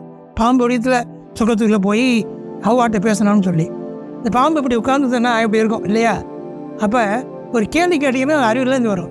இந்த கேள்விங்கிறது சைத்தான் உட்கார்ந்து இருக்கிறது அப்படின்னு சொல்லி ஓசோ ரொம்ப அழகாக சொல்லுவார். ஆன்மீகத்தை கேள்வி கேட்டிங்கன்னா சைத்தான் உள்ள வந்துன்னா அர்த்தம். அதான் ஆன்மீகத்தில் கைஃபியத் எப்படி அப்படின்னு கிடையாது. உள்ளே போய் நீங்கள் அதில் போக ஆரம்பிச்சிட்டிங்கன்னா எப்படிங்கிறது உங்களுக்கே தெரிஞ்சிடும். அப்புறம் எப்படிங்கிற கேள்வி மறைஞ்சு போயிடும். அதனால் 2 விஷயங்கள் சொன்னாங்க. வருங்காலத்தில் நடக்கிறது இப்போயே சொல்ல முடியும் அப்படின்னு ஒன்று சொன்னாங்க. வெறும் பேப்பரை தாளை வந்து பணமாக மாற்ற முடியும்னு கொடுத்தலும் சொன்னாங்க. அப்போ இந்த ஃபார் எக்ஸாம்பிள் வருங்காலத்தை எப்படி சொல்கிறதுன்னு கேட்டால் அது அஜித்மாவும் ஒரு அழகான உதாரணம் சொன்னாங்க. இப்போ ஒருத்தன் ஒரு தட்டிலேருந்து கேக்கு ஏதோ ஒரு பொருள் எடுத்து இப்படி எடுக்கிறான் அப்படின்னா இது நிகழ்காலம் அப்படின்னு வச்சுக்கோமே. இப்படி வருங்காலம் என்ன? சாப்பிட போகிறான். இந்த அர்த்தம் மோஸ்ட் ப்ராபப்ளி 99.9% சாப்பிட்ருவான். அதை அவன் பைத்தியக்காரன் தான் டக்குன்னு எடுத்து மூஞ்சில் கத்திரிக்கை வீசலாம், இல்லை அவன் மூஞ்சி தழைங்கலாம். அதெல்லாம் ரொம்ப எக்ஸ்ட்ராடினரி கேஸ். அது 100 எக்ஸாம்பிளில் 90 எக்ஸாம்பிள் அந்த ஃபியூச்சர் வந்து ப்ரெடிக்டபிளாக தான் இருக்கும். இது நடந்தால் அடுத்து இதுதான் நடக்கும் அப்படின்னு நமக்கு தெரிஞ்சிடும் அப்படின்னு அவங்க ஒரு உதாரணம் சொன்னாங்க. அதுக்கு இன்னும் உதாரணம் சொன்னாங்க. எலெக்ஷன் நடந்து முடிஞ்ச பிறகு எந்த வாக்காளர் எந்த சின்னத்தில் எவ்வளோ வாக்கு வாங்கியிருக்காருன்னு என்னால் சொல்ல முடியும் அப்படின்னாங்க. ரிசல்ட் வரதுக்கு முன்னாடியே. எப்படி மாமா அப்படின்னு கேட்டேன். அதான் எப்படிங்கிற கேள்வி கிடையாதுன்னு சொல்லிட்டு அவங்க சொன்னாங்க. ஒன்றும் இல்லைப்பா, ரிசல்ட் வந்த பிறகு பேப்பரில் நியூஸ் வரும்ல அதை பற்றி. ஆமாம், அந்த நியூஸை இப்போயே பார்த்துடணும் அப்படின்னாங்க. அது எப்படி பார்ப்பாருன்னு கேட்டேன். அதான் எப்படிங்கிறதே கிடையாது. நாளைக்கு வரக்கூடிய பேப்பர் நியூஸை பிரிண்ட் ஆகலை, பிரிண்ட் ஆக போகுது. அந்த பேப்பரை இன்றைக்கி பார்த்துருந்தேங்கிறாங்க மாமா. அதில் போட்டிருப்பாங்க இந்த ஓட்டில் ஜெயிச்சாருன்னு சொல்லி அதை பார்த்துட்டு தான் சொல்கிறேங்கிறாங்க. அதாவது அது பார்த்துட்டு தான் சொல்லணும்னு இல்லை.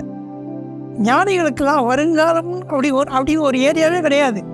எல்லாமே அவங்களுக்கு நிகழ்காலம் தான். அதில் எல்லாத்தையும் அவங்க சொல்லிடுவாங்கங்கிறதுக்கு இது ஒரு சின்ன உதாரணம். அவங்க மாமா ஏதாவது சொன்னாலும் எனக்கு ஆர்வம் அதிகமாக இருக்கும். டக்குனு மாமா தனியாக இருக்கும்போது தான் நான் கரெக்டாக அது எந்த நேரத்தில் டேப் பண்ணால் என்ன வரும்னு தெரியும் எனக்கு. அதனால் மாமாட்ட பேசிகிட்டே இருப்பேன். டீ குடிப்பேன். டீ குடிப்பாங்க. இந்த டீ குடிப்பாங்கள்ல அதில் கூட ஒரு கதை இருக்குது. கன்றாவி டீயாக இருக்கும். அது அவங்க அவங்க குடிப்பாங்க. அது அது அது கன்றாவி டீ ஏன் தரணும்னா எங்களுக்கும் கொடுத்து குடிங்கன்னு சொல்லுவாங்க. அதை குடித்தோட தான் தெரியும் இவ்வளோ தண்ணியாக இவ்வளோ தரன்னு ஒரு ஒரு கன்றாவி டீ குடிக்கிறாங்களே மாமான்னு சொல்லி நான் ஒய்ஃப்ட்டு சொல்லி நல்ல அரக்கு டீ என்ன புக்கையாக டீ கொண்டாந்து போட்டு வந்து கொடுப்பேன். அதையும் குடிப்பாங்க. அது நல்லா இருக்குன்னு சொல்ல மாட்டாங்க, இந்த டீ நல்லா இல்லைன்னு சொல்ல மாட்டாங்க. அதை பற்றி அவங்க பேசுனதே இல்லை. அப்புறம் தான் நான் தெரிஞ்சுக்கிட்டேன் உணவை வந்து அவங்க குறை சொன்னதே இல்லை. பெரும்பாலும் உணவை குறை சொன்னதில்லை. பிடிச்சா சாப்பிடுவாங்க, பிடிக்காத வச்சுருவாங்க. அது அவங்க ஃபாலோ பண்ணிங்க. அப்போ நான் என்ன பண்ணேன், ஆர்வத்தின் காரணமாக எப்போவுமே ரெடியாக தயாராக போவேன். இப்போ ஒரு கரெக்டாக 50 ரூபா தேவையோ ஒரு பேப்பரை கட் பண்ணி வச்சுட்டு தான் போனேன். இப்போ யார் இல்லாதப்போ கரெக்டாக போட்டு வாங்கினேன். மாமா இந்த தாளை பணமாக மாத்திரேன்னு நீங்களே அப்படின்னு ஒரு ஜாமீன் எடுத்தாங்க. என்ன இப்போ தாள் எடுத்து அவன் இதை மாற்றி காட்டுவேன் அப்படின்னு சொன்னேன். உள்ள வை சொன்னாங்க. உள்ளே வச்சுட்டேன். எதுவும் பேசிகிட்டு இருக்காங்க. நான் என் மைண்டு அதிலே இருக்குது, கவனம் பேச்சுட்டு இல்லை. மாமா 50 ரூபாய் மாற்றிட்டேன் நீ இல்லை மாற்றிட்டேன் அப்படின்னாங்க. மாற்றிட்டீங்களா? ஆமாம் நீ பாக்கெட்டு உள்ளே வச்சுல அப்பயே மாற்றிட்டேன் அப்படின்னு எடுத்து பார்க்குறேன். ஃப்ரெஷ்ஷாக ஒரு 50 ரூபா ஆகிடுச்சு. ஒன்றையும் புரியல. மறுபடியும் எடுத்து பாக்கெட்டில் வச்சுட்டேன்.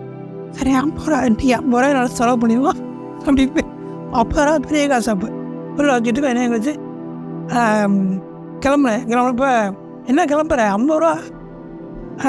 ஆமாம் செலவு பார்த்து ரிசர்வ் பேங்க் எடுத்தது திருப்பி வைக்கணும்ல, எடுத்துட்டா இருமே அப்படின்னாங்க. அப்போ என்ன பண்ணலாம்? அது மாதிரி தாளை மாற்றிடணும். அப்படியே ஆமாம் அப்படி கையை விட்டேன். அதெல்லாம் எடுக்க வேணாம், அதை போய் மாற்றிட்டேன் அப்படின்னாங்க. எடுத்து பார்த்தா பாடி இப்போ தாள் தான் இருக்குது.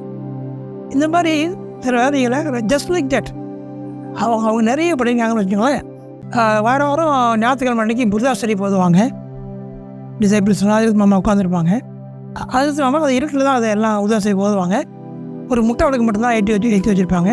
கண்ணை மூடிட்டு தான் அதை எதுவும் செய்யணுங்கிற மாதிரிலாம் சில ஷரத்துகள்லாம் இருக்குது, கண்டிஷன்ஸ்லாம் இருக்குது. நான் அதில் வந்து ஆர்வம் இல்லாமல் கலந்துக்குவேன். கொஞ்சம் நாள் கலந்துக்கிட்டேன். அப்போது ஒரு அற்புத நிகழ்வு. அப்போ கண்ணை திறக்கக்கூடாது. அப்போ நான் ஒரு கட்டத்தில் கண்ணை திறந்து பார்த்துக்கிட்டு இருந்தேன். இருட்டாக இருக்கும். அப்போ நான் கண்ணை திறக்கணும்னா இல்லையான்னு தெரியாது. அப்போ அதாவது நம்முடைய சீனியர் டிசைபிள்ஸில் ஒரு ஆள். அப்போ அந்த விளக்கு நான் கண்ணை திறக்கும்போது இந்த விளக்கு அணைஞ்சிருச்சு. இந்த விளக்கு அணைஞ்ச உடனே அஜித் மாமா அப்படி பார்த்தாங்க, உருக்கி பார்த்தாங்க. அது ஒரு செகண்டு அப்படி அது பழையபடி எரிய ஆரம்பிச்சு. இதை நானும் பார்த்துட்டு அவரும் சுல்தாதாவும் பார்த்துட்டார். எல்லாம் பண்ணி வித்தியாசம் முடிஞ்சு லைட்லாம் போட்டு எல்லாம் போன பிறகு எல்லோரும் போன பிறகு அஜித் மாமாட்ட அவர் கேட்டார் அந்த விளக்கு பற்றி. அஜித் மாமா நீ பார்த்தியா அப்படின்னாங்க. ஆமாம் பார்த்தேன் அப்படின்ட்டு அவர் சந்தேகமாக அவனு சொன்னார். கீழே அப்படி இருந்திருக்கும் அப்படிங்கிற மாதிரி, அதனால கொஞ்சம் நேரம் கழிச்சு அப்படியே எரிஞ்சிருக்கும் அப்படிங்கிற மாதிரி ஏதோ ஒன்று சொன்னார். திட்டு சைத்தான் திட்டி விட்டு உரிமையாக அவரை கிவா அப்படின்னா. அப்போ நான் மாமா அவருக்கு 3 பேர் தான் இருக்கும். நல்லா விளக்கை ஃபுல்லாக அழைச்சிடாங்க. அழைச்சி அது திரியெல்லாம் ஃபுல்லாக அழைச்சி விட்டு எதுவுமே வராத மாதிரி பார்த்து இப்போ ஏதாவது இருக்கா பாரு அப்படின்னா. இப்போ ஒன்றும் இல்லை, இப்போ எரியாது அப்படிங்கிற மாதிரி அப்போ கூட சொல்லிட்டு இப்படி தானே இருந்துச்சு, இப்படி தான் அறிய வச்சு அப்படின்னு இப்படி பார்த்தாங்க. குப்பு பற்றி அறிஞ்சிச்சு. இது அஜித் மாமாவுடைய நிகழ்த்திய பல அற்புதங்களில் இது ஒரு சின்ன ஒரு அற்புதம். அஜித் மாமா வேலூர் பாக்கியாத் சாலையாத்து தான் ஓதுனாங்க, டாக்டர் படித்தாங்க. வேலூர் பாக்கியாத் சாலையாத்து அப்போ வந்து ரொம்ப அற்புதமான ஒரு பாடசாலையாக இருந்த ஒரு காலகட்டம். இப்போ அந்த தரமெல்லாம் குறைஞ்சி வேறு ஆகிப்போச்சு. அவங்க ஓதின காலத்தில் அவங்களுடைய உற்சாகங்கள் பல பேர் அவளியாவாக இருந்திருக்காங்க, இறைநேசராக தான் இருந்திருக்கு. இவங்க ஸ்டூடெண்ட்டாக இருக்கும்போதுலேருந்து இறைநேசராக இருந்திருக்காங்க. புத்தகத்தில் ஒரு லைப்ரரின்னா ஒரு ரூமில் வச்சு எல்லாத்தையும் மூடிட்டு தான் போவாங்களாம். அப்போ அந்த காலத்தில் திண்டுக்கல் பூட்டுன்னு ஒன்று இருக்கும், அதை போட்டு அதுதான் பெரிய பூட்டு, அதை வச்சு பூட்டிட்டு போயிட்டாங்க. அந்த புக்கை மாமா எடுக்கணும்னு ஆசைப்பட்டுருக்காங்க.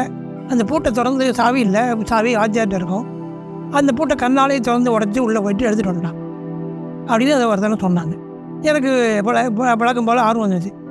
மாமாட்ட பல முறை ஏன்னு கேட்டுகிட்டே இருப்பேன். ஆமாம் அந்த பூட்டை கண்ணை உடச்சி திறந்தேன்னுங்களே, அதை எனக்கு அதை செஞ்சு காட்டுங்கிற மாதிரி அவங்ககிட்ட கேட்டுகிட்டே இருக்கேன். ஒரு நாள் தொல்லை பார்க்க முடியாமல் அப்போது நானும் மாமா மட்டும் தான் இருக்கும்னு நினைக்கிறேன். சரி சொல்லிட்டாங்க. குளோப் பூட்டு திண்டுக்கல் பூட்டோட மோசமான பூட்டு இது. அதுதான் உலகத்திலேயே மிகச்சிறந்த பூட்டுன்னு நாங்கள் நம்பிக்கிட்டு இருந்த ஒரு காலகட்டம். இந்த க்ளோப் பூட்டு சிங்கர் பூட்டு வந்து நல்லா பூட்டிட்டு நானே இழுத்து பார்த்து நல்லா பூட்டிச்சு டெஸ்ட் பண்ணிவிட்டு அந்த டேபிள் ஸ்டோர் மேலே வச்சுட்டு அந்த கீயை வந்து பக்கத்தில் வச்சுட்டேன். ஐயாத்து மாட்டேன் ஆமாம் பூட்டிட்டு ஆமாம் நீங்கள் திறந்து காட்டுங்கன்னு சொல்லிட்டு ஆமாம் அதுக்கும்போது பேசிகிட்டே இருக்கேன். ஆமாம் திறந்து காட்டுறேன் நீங்கள் அப்படின்னு ஒரு நிமிஷம் வச்சுட்டேன். திறந்துட்டேனே அப்படின்னாங்க. எப்போ மாமா நீ பூட்டி வச்சு அப்பயே திறந்துட்டேண்ணே. கையெழுத்து பார்த்தா திறந்துருக்கு பூட்டு. ஐயாத்து மாமாவுக்கு ஜின்னுன்னு பேரான். எனவே யாரோ பையன் அடிக்க வந்துட்டானா தண்ணி ஒரு ஒரு ஒரு பாட்டில் தண்ணி வச்சுட்டு சரி. ஐயாத்து மாமா எங்களுக்கு நிறைய பயிற்சிகளை கொடுத்தாங்க. அந்த பயிற்சிகளை எல்லாத்தையும் நாங்கள் சொல்ல முடியாது, சொல்லவும் கூடாது. ஆனால் எல்லாருக்கும் பொதுவான நான் பலருக்கு சொல்லி கொடுத்து கொண்டு இருக்கின்ற சில பயிற்சிகள் அதில் ரகசியங்களில் ஓதுறதோ ஒன்றும் முடியாது. ஆனால் ரொம்ப எஃபெக்டிவான பயிற்சிகள் அதெல்லாம். ஒன்று வந்து மூச்சு பயிற்சி, ஒன்று வந்து அது ஒன்றுக்கு பேர் ஃபோக்கஸ். ஒன்று மூச்சு பயிற்சி, ஒன்று ஃபோக்கஸ், இன்னொன்றுக்கு பேர் ஜம். மூச்சு பயிற்சி அப்படின்னா என்னென்னா நேராக உட்காந்துக்கணும். நேராக உட்காரணும் அப்படிங்கிற சிஸ்டம் வந்து அதாவது முதுகுத்தண்டு தலையெல்லாம் நேராக இருக்கணும் சிஸ்டம் எல்லா மதங்கள்லேயுமே இருக்குது. அப்போ தான் குண்டலினி சக்தி மேலே ஏறும் அப்படின்லாம் சொல்லப்படுது. அதாவது நேராக உட்காரணுங்கிறதுக்கான விளக்கங்களாக பல விஷயங்கள் சொல்லப்படுகின்றன. நேராக உட்காரணும், சமணம் ஒட்டி உட்காரலாம், பத்மாசனம் போட்டு உட்காரலாம். ஆனால் எதுலையும் சாயாமல் உட்காரணும், இப்படி நேராக உட்காரணும். இது முதுகு வலி இருக்கவங்க முதுகு வலிக்குமே அப்படின்னு கவலைப்படுறாங்க, வேணால் சாஞ்சிக்கலாம். ஆனால் பெஸ்ட் ரிசல்ட் வரணும்னா எதையும் சாயாமல் இப்படி நேராக உட்காரணும். நேராக உட்காந்துக்கிட்டு ஒரு டைம் ஃபிக்ஸ் பண்ணிக்கணும், ஒரு இடம் ஃபிக்ஸ் பண்ணிக்கணும். அந்த இடம் நேரம் இந்த ரெண்டுமே ரியாலத் பண்ணுறதுக்கு ரொம்ப ரொம்ப முக்கியமானது. ரியாலத்துனா ஆன்மீக பயிற்சிக்கு அதுக்கு நம்ம ரியாலத்துன்னு சொல்லுவாங்க. இந்த ரியாலத்துங்கிற ஒன்று பண்ணுறதுக்கு நேரம் இடம் ரெண்டுமே ரொம்ப ரொம்ப முக்கியம். சேம் டைம் சேம் பிளேஸ்ன்னு திரும்ப திரும்ப திரும்ப அம்மா சொல்லிட்டே இருந்தாங்க. அதுக்கு அவங்க ஒரு ஒரு எல்லாருக்கும் புரியுற மாதிரி விளக்கம் சொல்லுவாங்க. ஏன்னா மலாய்க்கத்தில் வந்து பார்ப்பாங்க, நீங்கள் பயிற்சி பண்ணிட்டு இருக்கும்போது சேம் டைம் சேம் பிளேஸ் வந்து மலாய்க்கத்தில் பார்த்தா ஒரு 40 நாளைக்கு ஒரு தடவை ரிப்போர்ட் அனுப்புவாங்க. அந்த ரிப்போர்ட்டை எல்லாம் கையெழுத்து போடுவான் அப்படின்னு சிம்பாலிக்காக ஒரு ஒரு விஷயங்கள் சொல்கிறாங்க. ஏஞ்சல்ஸ் வந்து வானவர்களுக்கு மலாய்க்கத்துகள் வந்து யோசிக்கிற சக்தியை வந்து அல்லாஹ் கொடுக்கல. சொன்ன வேலையை செய்கிறது மட்டும்தான் அவங்களுடைய வேலை. அவங்க லைஃபே அப்படி தான் இருக்குது. இந்த மலையை பார்த்துக்கன்னா மலையை பார்த்துட்டே 10,000 வருஷம் இருந்துட்டு இருப்பாங்க, போர் அடிக்குதுன்னு சொல்ல மாட்டாங்க. மனுஷன் தான் சிந்திப்பான், அவங்க சிந்திக்க மாட்டாங்க, சொன்ன வேலையை செய்வாங்க. அதனால் இந்த ரூமில் இந்த டைமுக்கு இந்த இடத்துல உட்காந்து இந்த முசல்லா மேலே இந்த பாய் மேலே உட்காந்து நாகூர் ரூமி இந்த பயிற்சியை பண்ணுறாரு அப்படின்னு ரிப்போர்ட் 40 நாளைக்கு ஒருத்தரம் அல்லாட்ட போவோம். அல்லா அதில் கையெழுத்து போடுவான் அப்படின்னு சிம்பாலிக்காக ஒரு ஸ்டேட்மெண்ட் சொல்கிறாங்க. இது 10 நாளைக்கு ஒரு தடவை மாற்றிட்டே இருந்தீங்கன்னா நீங்கள் வேறு ரூமில் பண்ணீங்கன்னு மலாய்க்கத்துக்கு தெரியாது. அப்போ அல்லாட்ட ரிப்போர்ட் போகாது. அப்போ அதாவது அந்த பயிற்சிக்கு விளைவு ஏற்படாமல் போயிடும் அப்படிங்கிறத அப்படி இந்த சிம்பாலிக்காக அவங்க சொல்கிறாங்க. சிம்பாலிக்காகவும் எடுத்துக்கலாம், ஆக்சுவலாகவும் மலாய்க்கத்தில் வந்து போகிறதாகவும் எடுத்துக்கலாம். அதை நான் ஃபீல் பண்ணியிருக்கேன். ஒரு குறிப்பிட்ட சென்ட்டு கொடுப்பாங்க அஜரத் மாமா, அதுக்குன்னே ஒரு ஒரு குறிப்பிட்ட வாசம் வரும்.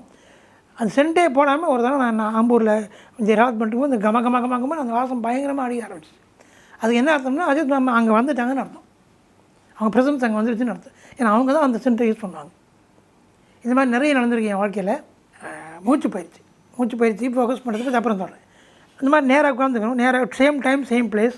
ஏன்னா சேம் டைம் சேம் பிளேஸில் ஒரு காரியம் பண்ணால் அது எஃபெக்ட் வந்து பயங்கரமாக, அதாவது பாசிட்டிவாக நிறைய இருக்கும்.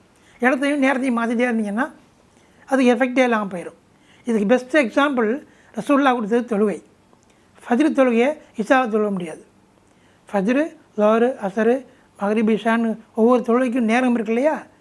ஏன் அந்த நேரம் இருக்குது அப்படின்னா சேம் டைமில் 1400 வருஷத்துக்கு மேலே பல கோடி பேர் என்ன பண்ணுறாங்க, ஒரே காரியத்தை திரும்ப பண்ணிகிட்டே இருக்காங்க. அப்போ சும்மா ஒரு 2 ரக்காத் நீங்கள் புதுசாக தொழுவுறீங்கன்னா 1400 ஆண்டுகளுடைய பரக்கத்து உங்களுக்கு சேர்ந்து வரும். ஏன்னா சேம் டைம் சேம் பிளேஸ் பண்ணிகிட்டே இருக்கக்கூடிய காரியங்களில் அது ஒன்று. இந்த ரகசியத்தை வந்து நான் இப்போ உடச்சிட்டேன். முஸ்லீம்களுக்கு அவங்களுக்கே தெரியாமல் செஞ்சுருக்கக்கூடிய ரகசியம் என்னன்னா, ஒரே நேரம் ரசூலுல்லாஹ் இதெல்லாம் விளக்கி ரசூலுல்லாஹ் சஹாபாக்கள்கிட்ட சொல்லலை. அதனால் அவங்க சுருக்கமாக இது செய்யாதீங்க அப்படின்னு சொன்னாங்க. அது விளக்க உதவு செஞ்சுட்டு தான் தொழணும். ஏன் உதவு செஞ்சுட்டு தொழணும்? தண்ணி பட்டால் பாடி ரிலாக்ஸ் ஆகும். பாடி ரிலாக்ஸ் ஆகுனா பாடி ரிலாக்ஸ் ஆகிற அளவுக்கு மைண்ட் ரிலாக்ஸ் ஆகும். பாடியும் மைண்டும் எந்த அளவுக்கு ரிலாக்ஸ் ஆகுதோ அந்த அளவுக்கு எஃபெக்ட் கிடைக்கும். அது நல்ல எஃபெக்ட் வரும், நல்ல விளைவுகள் ஏற்படும். அதனால் தொழுகையினால் கொஞ்சமாவது எஃபெக்ட் வரணும்னா தண்ணி படணும் உடம்புல. குளிச்சுட்டு தழுவுங்கன்னா குளிக்கவே மாட்டான். ஏன்னா தீபாவளி குளிக்கிறாள் நம்ம ஆளுக்கு இருக்காங்க, குளிக்க மாட்டான். அதனால் உதவு செஞ்சிங்கன்னு ஒரு சிம்பிளான ஒரு ப்ரொசீஜரை நம்மகிட்ட எடுத்து சொல்லிட்டு போயிருக்காங்க. அதில் உதவு செய்யும் போதெல்லாம் கொஞ்சம் நம்ம எவ்வளோ டென்ஷனான பார்ட்டியாக இருந்தாலும் கொஞ்சம் ரிலாக்ஸ் ஆகிடுவோம். அந்த கொஞ்சம் ரிலாக்ஸேஷனோட தொழுதா கொஞ்சமாவது மனசு அல்லாட்ட நிற்கும். கொஞ்சமாவது அல்லாட்ட மனசு நின்றா கொஞ்சமாவது அல்ல நமக்கு நன்மை செய்வோம். அப்போ நீங்கள் அதை ஃபுல்லாக அனுப்பி வச்சு ஃபுல்லாக செஞ்சீங்கன்னா முழு நன்மையும் நமக்கு கிடைக்கும். சரி, இதனால் உதவு செஞ்சுட்டு எப்போ நீங்கள் ரியாலத் பண்ணுறதா இருந்தாலும் உதவு செஞ்சுட்டு தான் உட்காரணும், நேராக உட்காரணும். ஏன்னா முதுகுத்தண்டு அந்த தலை இதெல்லாம் நேராக இருக்கும்போது அதுக்கு ஒரு எஃபெக்ட் இருக்குது. இந்த இடத்துல ஒரு ஆன்மீக மையம் இருக்குது. அது நிறைய சக்கரங்கள் இருக்குதுன்னு ஹிந்து பாரம்பரியமும் ரொம்ப அழகாக சொல்லியிருக்குது. முஸ்லீம் பாரம்பரியமும் சூஃபி பாரம்பரியமும் அதை நிறையா சொல்லியிருக்குது. இங்கே நஃப்ஸ் அப்படின்னு ஒரு சக்கரம் இருக்குதுன்னு அதில் சாவலியில் கூட சொல்லியிருக்காங்க. சரி, அவங்கள ஒரு வழிவில்லாடைய பரம்பரையில் வரீங்களோ இல்லையோ, வந்தாலும் சரி வராட்டியும் சரி பயிற்சி பண்ணிங்கன்னா வழிவில்லாக்கு என்ன கிடைச்சோ அது உங்களுக்கும் கிடைக்கும். அதுக்கும் பரம்பரைக்கும் சம்மந்தம் இல்லை. பரம்பரையில் பயிற்சி பண்ணால் வந்தால் நீ ஊனாக போயிடுவீங்க. பரம்பரையில் வராமல் பயிற்சி பண்ணால் உருப்பட்டுருவீங்க. அதில் பரம்பரைங்கிறது இங்கே முக்கியம் இல்லை. நீங்கள் என்ன பண்ணுறீங்க, தொடர்ந்து பண்ணுறீங்களா இல்லையாங்கிறது தான் முக்கியம். அம்மா சொன்னாங்க, தொடர்ந்து ஒரு வேலையை ஒரே இடத்துல பண்ணிங்கன்னா அல்லாவுடைய மலாய்க்கள் ரிப்போர்ட் அனுப்புவாங்க. ரிப்போர்ட் அனுப்புனா அல்லா 40 நாள் வரும் கையெழுத்து போடுவான். இது நான் ஆல்ஃபா தியான பயிற்சி இந்த இவ்வளோ விளக்கம் சொல்லாமல் சேம் டைம் சேம் பிளேஸ் பண்ணணுன்னு ஒன்றே ஒரு டவுட்டு கேட்பாங்க எல்லோரும். சார் நான் ஊருக்கு ட்ராவல் பண்ணிகிட்டே இருப்பேன், அப்போ எப்படி சார் சேம் டைம் சேம் பிளேஸில் பண்ண முடியும்னு கேட்பாங்க. அது ஒரு எக்ஸப்ஷனல் கேஸு. 10 பேருமா ஊருக்கு ட்ராவல் பண்ணிகிட்டு இருக்கான்.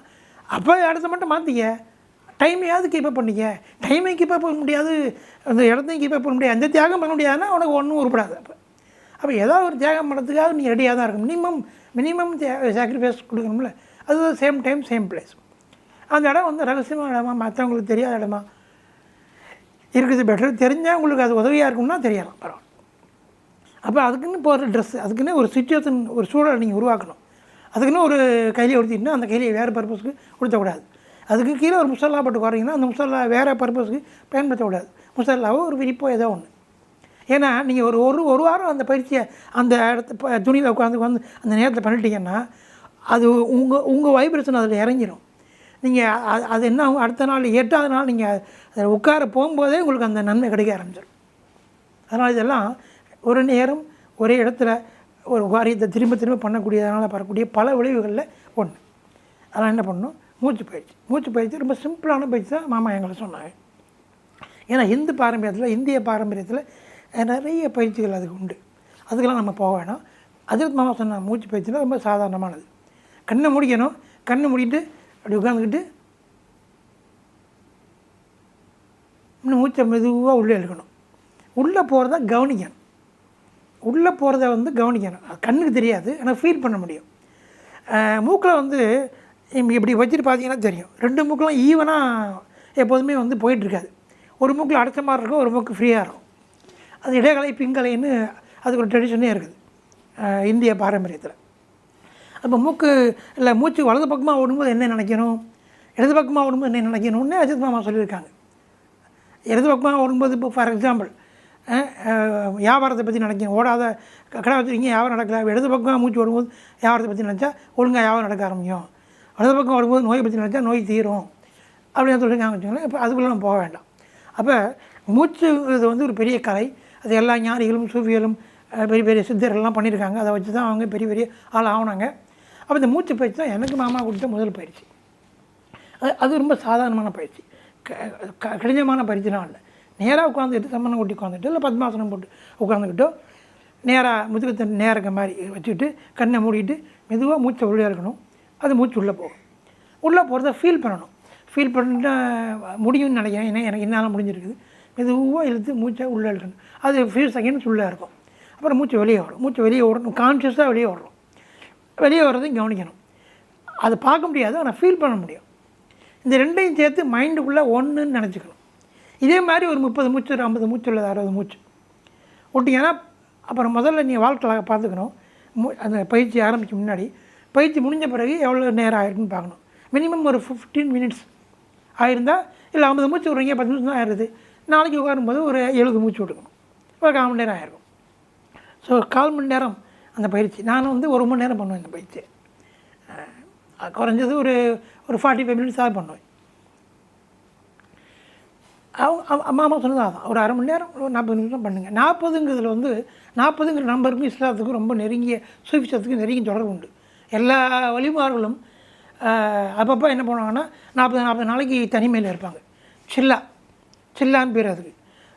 பாதுஷா நாயகம் பெரிய எஜமா எங்கே போனாலும் 40 நாளைக்கு வந்துடுவாங்க. சில்லடின்னு நாகூரில் ஒரு இடம் இருக்குது, அது சில்லடின்னு ஏன் பேர் வந்ததுன்னா அங்கே போய் 40 நாள் தாமம் இருந்தாங்க, சில்லாக இருந்தாங்க, அதனால அது சில்லடி. ஆனால் அது மட்டும் சில்லடியான பாதுஷா நாயகத்துக்கு உலகம்புற சில்லடி தான். எங்கே போனாலும் 40 நாள் உட்காந்துருவாங்க. அது மலையோ காடோ வீடோ தெருவோ எதுவாக இருந்தாலும் எங்கே போனாலும் எந்த ஊருமோ 40 நாள் உட்காந்துட்டே இருப்பாங்க. அவங்க லைஃபே வந்து இஸ் மேடப் ஆஃப் 40 டேஸ் அப்படின்னு சொல்லலாம். சில்லாக்களால் ஆனது தான் வந்து பெரியஜமாவுடைய வாழ்க்கைன்னு சொல்லலாம். பெரியஜமா வாழ்க்கை மட்டுமல்ல, எல்லா வழிமார்களுடைய வாழ்க்கையும் இந்த மாதிரி பயிற்சிகளால் ஆனது தான். அவ்வளோ கடினமான பயிற்சிகள்லாம் நம்ம எங்களுக்கு கொடுக்கல, சிம்பிளான பயிற்சிகள் தான் கொடுத்தாங்க. அதில் முதல் பயிற்சி மூச்சு பயிற்சி. ஒரு 1/4 மணி நேரம் மினிமம், ஒரு 1/2 மணி நேரம் மேக்ஸிமம்னு வச்சுக்கோமே. அது நீங்கள் பயிற்சி பண்ண பண்ண பண்ண பண்ண பண்ண பண்ண அது வந்து நேரம் கூடலாம், உங்களுக்கே தெரியாது. அது இதனால் நன்மைகள் நிறைய நடக்கும். ஃபஸ்ட்டு நன்மை, உங்கள் ஹெல்த் இம்ப்ரூவ் ஆகும். உங்கள்ட்ட ஏற்கனவே உடம்புல இருந்த பெரிய பிரச்சனைகள், கேன்சர் அப்படிலாம் சொல்ல மாட்டேன், சின்ன சின்ன விஷயங்கள். அப்பப்போ தும்மிகிட்டே இருக்கீங்க, சளி பிடிச்சிட்ருக்கு, அதெல்லாம் பிடிக்காது. திடீர்னு காய்ச்சல் வருது, எல்லோரும் காய்ச்சல் வருது, உங்களுக்கு காய்ச்சல் வருது. எல்லாருக்கும் கொரோனா வந்தது, எல்லோரும் மாஸ்க்கை போட்டுக்கிட்டு பயந்துட்டு அலைஞ்சானுங்க. நான் மாஸ்க்கையும் மேலே ஒன்றையும் போடல, ஒரு தும்மல் கூட வரல எனக்கு. இந்த கொரோனா அந்த 2 வருஷமும் நான் நல்ல ஆரோக்கியமாக, மற்றவங்களோட அதிகமாக ஆரோக்கியமாக இருந்தேன். ஓகே, அதனால் மூச்சை விடணும். மூச்சு விட்டால் இந்த பயிற்சி மூலமாக என்ன ஆகுனா, ஃபஸ்ட்டு எஃபெக்ட் என்னன்னு கேட்டிங்கன்னா, ஃபஸ்ட்டு பறக்கத்தை என்னென்னா உங்கள் ஆரோக்கியம் கூடும். 2வது, நீங்கள் நினச்ச காரியம் நீங்கள் பண்ணாமே முடிய ஆரம்பிக்கும். நான் வந்து ஒரு 3000 ரூபா லோன் கேட்டு ஒரு தடவை ஆம்பூரில் வேலை பார்த்துட்டு இருக்கும்போது, கல்லூரி பேராசிரியராக வேலை பார்த்துக்கிட்டு இருக்கும்போது, ஒரு பேங்க்கில் வந்து எங்களுக்கு அந்த பேங்க்கில் தான் சேலரியே வரும். ஒரு 3000 லோன் கேட்டேன். 3000 நினைக்கிறேன், இல்லைன்ட்டானுங்க. அதுக்கப்புறம் இந்த மூச்சு பயிற்சி பண்ணிக்கிட்டு இருக்க காலத்தில் எனக்கு ஒரு 50,000 தேவைப்பட்டுச்சு. நல்ல வேலை ஞாபகம் வந்த நிகழ்ச்சி. 50,000 தேவைப்படுச்சு. நான் 50,000க்கு ஃபோக்கஸ் பண்ணல, மூச்சு பயிற்சி பண்ணிகிட்டே இருக்கேன். பண்ணி ஒரு வாரம் 10 நாள் இருக்கும். ஒரு ஃப்ரெண்டு ஃபோன் பண்ணுறாரு, ரஃபி, நான் கெனரா பேங்க்கில் இருக்கேன், என் டீச்சர்ஸுக்கெல்லாம் லோன் தராங்க 50,000 ரூபா, நான் உங்களுக்காக எல்லாம் சொல்லி எழுதி கொடுத்துட்டேன், ரெடியாக பணம் இருக்குது, நீங்கள் வந்தீங்கன்னா கையெழுத்து போட்டு வாங்கிக்கலாம் அப்படின்னாரு. எந்த பேங்க்கு கேட்ட 3000 பணத்தை கொடுக்காம 6 மாதம் 3 மாதம் இழுத்து அடித்தானோ, அதே பேங்க்கு எனக்கு தேவைப்பட்ட 50,000 பணத்தை நான் கேட்காமையே கூப்பிட்டு எனக்கு கொடுத்தான். அதே மாதிரி பயிற்சி பண்ணி தான் ஆம்பூரில் உள்ள வீட்டையும் கட்டலை. அந்த ஏறத்தாழ ஒரு 1 கோடி ரூபாய்க்கு மேலே உள்ள வீடுன்னு வச்சுக்கோமே. அதில் பணம் அப்படிங்கிறது ஒரு பொருட்டே இல்லை. நீங்கள் பயிற்சி பண்ண பண்ண பண்ண பண்ண உங்களுக்கு என்ன தேவையோ அதெல்லாம் உங்களை நோக்கி வர ஆரம்பிக்கும். அந்த வர்ற பாதைகளை ஒரு தடுப்பு சுவரை நீங்களே எடுத்துடக்கூடாது. இதுதான் அஜித் மாமா திரும்ப திரும்ப எங்களுக்கு வார்னிங்காக கொடுத்தது. தடுப்பு சுவர்னா என்ன? நம்ம எண்ணம் தான். என்ன, ஒரு ஃபோன் வருது, மாப்பிள்ள ஒரு 10,000 அனுப்பியிருக்கேன் அப்படின்னு சொல்கிறேன்னு வச்சுக்கோமே, நல்ல விஷயம், ஒரு 10,000 பணம் உங்களுக்கு வரப்போகுது, நீங்கள் கம்முன்னு இருக்கணும். உடனே ஒரு ஃபோனை போட்டு, தெரியுமா விஷயம், நாளைக்கு 10,000 வரும் எனக்கு அப்படின்னு சொன்னீங்கன்னா அந்த 10,000 ஒரு முடியல கூட வராது. நீங்கள் வரப்போகிற ஒரு விஷயத்த நீங்கள் வாயால் உளறிட்டீங்கன்னா அது வராது. ஏன்னா அது வராதுக்கான வேலையை நீங்களே பார்த்துட்டீங்க. அப்போ வாயை திறக்கவே கூடாது.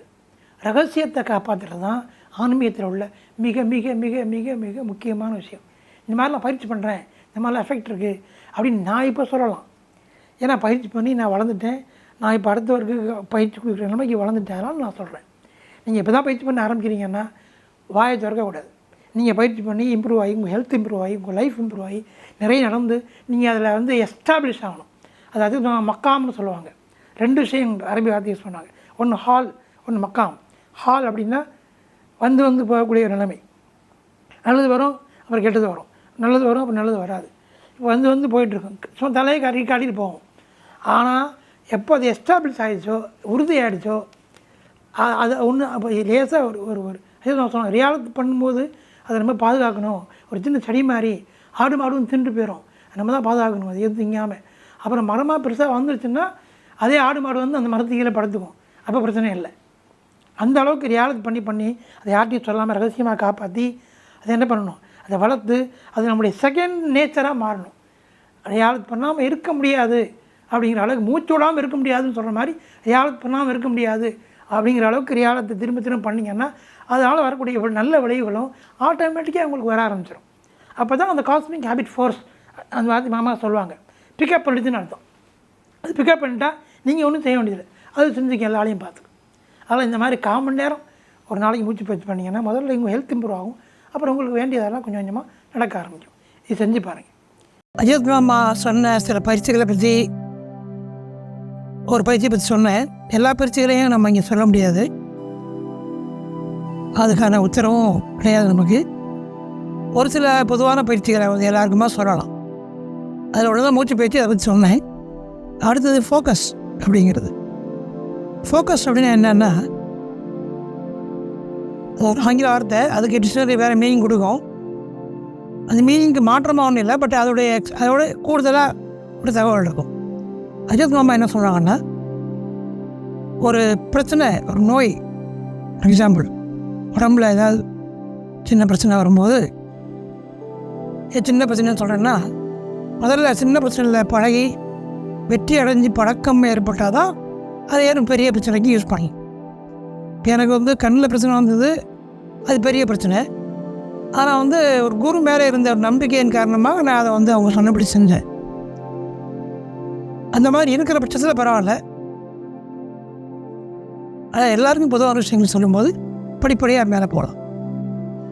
ஃபோக்கஸ் அப்படின்னா பள்ளிக்கூடங்களில் நம்ம அந்த எக்ஸ்பெரிமெண்ட் பண்ணியிருப்போம் எல்லாருமே. இந்த லென்ஸை வச்சுக்கிட்டு ஒரு பேப்பரை, வெள்ளை பேப்பரை வச்சுட்டு வெயிலில் அப்படி காட்டினோம்னா அந்த லென்ஸுடைய கீழே அது ஒரு புளி மாறி விழுந்து நேரத்தில் அதை வந்து சூரிய ஒளியால் உடைய தீவிரத்தால் எரிஞ்சிடும், ஓட்டையாயிரும்.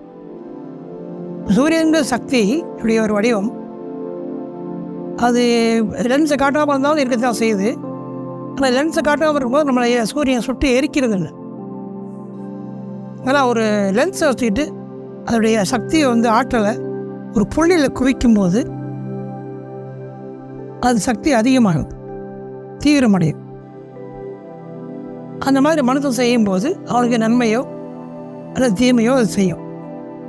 நெகட்டிவாக சக்தியை ஃபோக்கஸ் பண்ணால் தீமை செஞ்சிடும், பாசிட்டிவாக சக்தியை ஃபோக்கஸ் பண்ணால் நன்மை செய்யும். இப்போ நம்ம பாசிட்டிவாக இது மட்டும் தான் பேசிகிட்டு இருக்கோம். அப்போ இப்போ ஃபார் எக்ஸாம்பிள் ஒரு வயிற்று வலி வருது, இதுக்கு ஃபோக்கஸ் அப்படி பயன்படுத்தி குணப்படுத்தும். இது பொதுவாக உலக வழக்கத்துக்கு மாறானது. சுத்தமாக சொன்ன எல்லாமே அந்த மாதிரி உள்ளதான்னு வச்சுக்கோமே. வயிற்று வலிக்குதுன்னா நம்ம என்ன பண்ணுவோம், புலம்புவோம், இங்கே வலிக்குது அங்கே வலிக்குதுன்னு முணங்குவோம், கத்துவோம், 4 பேர்கிட்ட சொல்லி காட்டுவோம், பல பேருடைய கவனத்தை நம்ம மேலே திருப்புவோம். அதனால் என்ன ஆகும்னா வலி இன்னும் கொஞ்சம் அதிகமாகும், டாக்டரை பார்ப்போம், and so on and so fourth. அப்படி தான் நம்ம பொதுவாக பண்ணிகிட்ருப்போம். ஆனால் அதே நம்ம என்ன சொன்னாங்கன்னா யார்ட்டையும் சொல்லக்கூடாது, சரியாக அவ்வளோ போய் உட்காந்துக்கிட்டு கண்டா மூடிட்டு நேராக உட்காந்துக்கிட்டு வயிற்று வலிக்குதுன்னு வச்சுக்குவோம். வயிற்று வலியே பார்க்கணுன்னா கண்ணால் வலியை பார்க்க முடியாது, ஃபீல் பண்ணணும், உணரணும். எப்படி உணர்றது? கண்ணை மூடிட்டு அப்படியே இப்போ இங்கே வலிக்குது, இப்போ இங்கேயே வலிக்குது, இப்போ ஃபுல்லாக வலிக்குது, இப்போ குத்துது, இப்போ கொஞ்சம் நின்றுச்சு, இப்போ இங்கே வருது, மேலே ஏறுது, கீழே இறங்குது அப்படின்னு டாக்டர் ஒரு வயிற்று வலிக்காரரை அங்கே சுற்றி இங்கே சுற்றி டெஸ்ட் பண்ணுவார்ல, அந்த மாதிரி நம்முடைய வேதனையை, வலியை நாமளே என்ன பண்ணணும், எக்ஸாமின் பண்ணணும், வித்தவுட் எனி இமோஷன். ஐயோ வலிக்குது அப்படின்னு இல்லை, நம்ம தான் டாக்டர் பார்க்குறோம், இங்கே வலிச்சு பார்க்குறோம், இப்போ இங்கே வலிக்குது, கை எடுத்தால் வலிக்கலை, கை வச்சா வலிக்குது, இப்போ கை வச்சாலும் வலிக்கலை, கையை வைக்காமே வலிக்குது. இந்த மாதிரி அனலைஸ் பண்ணி அது கொஞ்சம் நேரம் ஒரு 10 நிமிஷம், மேக்ஸிமம் 15 நிமிஷம் அது பண்ணால் டக்குன்னு வரைவோம். இந்த அனுபவம் எனக்கு பல முறை ஏற்பட்டிருக்கு. அப்பப்போ நான் உதட்ட பிடிச்சி பிச்சுக்கிட்டே இருப்பேன். அந்த கெட்ட பழக்கம் எனக்கு இன்னும் கூட தொடர்பு. அப்போ என்ன ஆகும், ஒரு தரம் அந்த மாதிரி உதட்ட பிச்சு கீழே உதட்டு ஒரு வழி ஆயிடுச்சு. அதாவது நல்லா கத்தியால் சிறுக்க அந்த கீழே உதட்டை கொத்தி அதுக்கு மேலே மிளகாத்தூள்லாம் போட்டு செட் பண்ண எப்படி இருக்கும், அந்த மாதிரி எரிய ஆரம்பிச்சு. எஜத் மாமா சொல்லி கொடுத்த இந்த ஃபோக்கஸை இதுக்கு பயன்படுத்தலாமா அப்படின்னு நானே யோசனை பண்ணிட்டு மொட்டை மாடியில் போய் உட்காந்துக்கிட்டு, மாடியில் ஒரு ஹால் இருக்குது, அங்கே சின்ன ஹால், இந்த மாதிரி ஒரு சேர் உட்காந்துட்டு கண்ணை மூடிட்டு ஃபோக்கஸ் பண்ண ஆரம்பிச்சு. நல்லா குத்துது, ஊசி மாதிரி குத்துது. இப்போ குத்தலை, நிற்கிது. இப்போ திரும்பி ஆரம்பிச்சிச்சு. இப்போ இங்கே வந்துடுச்சு, இப்போ இங்கேருந்து இங்கே போகுது, அங்கேருந்து இங்கே வருது அப்படின்னு யாருக்கோ வர்றதை டெஸ்ட் பண்ணுற மாதிரி பார்க்குற மாதிரி நானே என்ன பண்ணேன், என்னுடைய வேதனையை நான் ஒரு படம் பார்க்குற மாதிரி கொஞ்ச நேரம் பார்த்தேன். ஒரு 10 நிமிஷம் 15 நிமிஷம் ஆகிருக்கும் மேக்ஸிமம். டக்கு வலி நின்று உதறு வீக்கமாக தான் இருக்குது, கொதான் இருக்குது உதறலாம். ஆனால் வலி சுத்தமாக நின்று போச்சு. நார்மல் உதறாக இருக்குது, ஷேப் மட்டும் பார்க்குறதுக்கு கன்றாவியாக இருக்குது. மறுநாள் நான் உதறு நார்மல் ஆகிடுச்சு, ஷேப்பு நார்மல் ஆகிடுச்சு. இந்த மாதிரி வயிற்று வலி பண்ணியிருக்கேன், கை கால் வலிக்கு பண்ணியிருக்கேன். நீங்களும் ட்ரை பண்ணலாம். இந்த மாதிரி சின்ன சின்ன உபாதைகள் வரும்போது நேராக உட்காந்துக்கிட்டு அதுக்கு முன்னே உதவி செஞ்சுக்கணும். அதாவது கை கால் கழுவிக்கணும். நேராக உட்காந்துட்டு கண்ணை மூடிட்டு வலிக்கிறதே பார்க்கணும். யாரோ ஒருத்தர் மாதிரி நம்ம உடம்பை யாரோ பார்க்குற மாதிரி நம்மளே நம்ம உடம்பை பார்க்குறோம். சொன்ன மாதிரி செஞ்சு பார்த்தீங்கன்னா அது பேர் ஃபோக்கஸ் பண்ணால் இந்த ப்ராப்ளம் சால்வ் ஆகும். அதே மாதிரி ஃபோக்கஸுக்கு இன்னொரு அர்த்தம் இருக்குது. இப்போ ஒருத்தர் பேச போகிறோம், நம்ம வந்து அவர் பின்னு வச்சுக்குவோம். இப்போ பி மூலமாக நமக்கு ஒரு காரியம் ஆகணும், அதுக்காக அவரை பார்க்க போகிறோம். அவர் ஓகே சொல்லலாம், முடியாதுன்னு சொல்லலாம். ரெண்டுக்குமே பாசிபிலிட்டி இருக்குன்னு வச்சுக்கோமே. அப்போ என்ன பண்ணோம், முதல்ல போனோடனே பேச்சு ஆரம்பிச்சிடக்கூடாது. போய் வேறு யாராவது பேசிட்டு அது வேறு யார்கிட்ட பேசியிருந்தாங்கன்னா அதுக்கு கொஞ்சம் கேப்பு கொடுக்கணும். கொடுக்கும்போது அவரை மூச்சு எப்படி விடுறாருன்னு கவனிக்கணும். அப்படி விடுறாருன்னு வச்சுக்கோமே, அதே ஃப்ரீக்குவென்சியில் நீங்களும் விடணும். அவர் மூச்சு நெஞ்சு ஏறும்போது உங்கள் நெஞ்சு ஏறணும், அவர் நெஞ்சு ஏறும்போது உங்கள் நெஞ்சு ஏறணும். இந்த மாதிரி ஒரு 5-6 தரம் செஞ்சுவிட்டு நீங்கள் உங்கள் தேவையை சொன்னீங்கன்னா அவர் செஞ்சு தரேன்னு சொல்லுவார். ஏன்னா உங்கள் மூச்சு அவர் மூச்சு இப்போ சிங்க் ஆகிடும், சிங்க்ரனைஸ் ஆகிடும். உங்கள் மூச்சு அவர் மூச்சு சிங்க்ரனைஸ் ஆகிடுச்சுன்னா உங்கள் மனசில் உள்ளது அவருக்கு போகும். உங்களுக்கு அல்லது உங்களுக்கு நெகட்டிவாக அவர் எதுவும் சொல்ல மாட்டார். எப்போதுமே இல்லைன்னு சொல்கிற ஆளாக இருந்தாலும் கொடுக்குறேன்னு சொல்லுவார். ஆனால் ஏன் அப்படி சொன்னேன்னு அவருக்கே தெரியாது.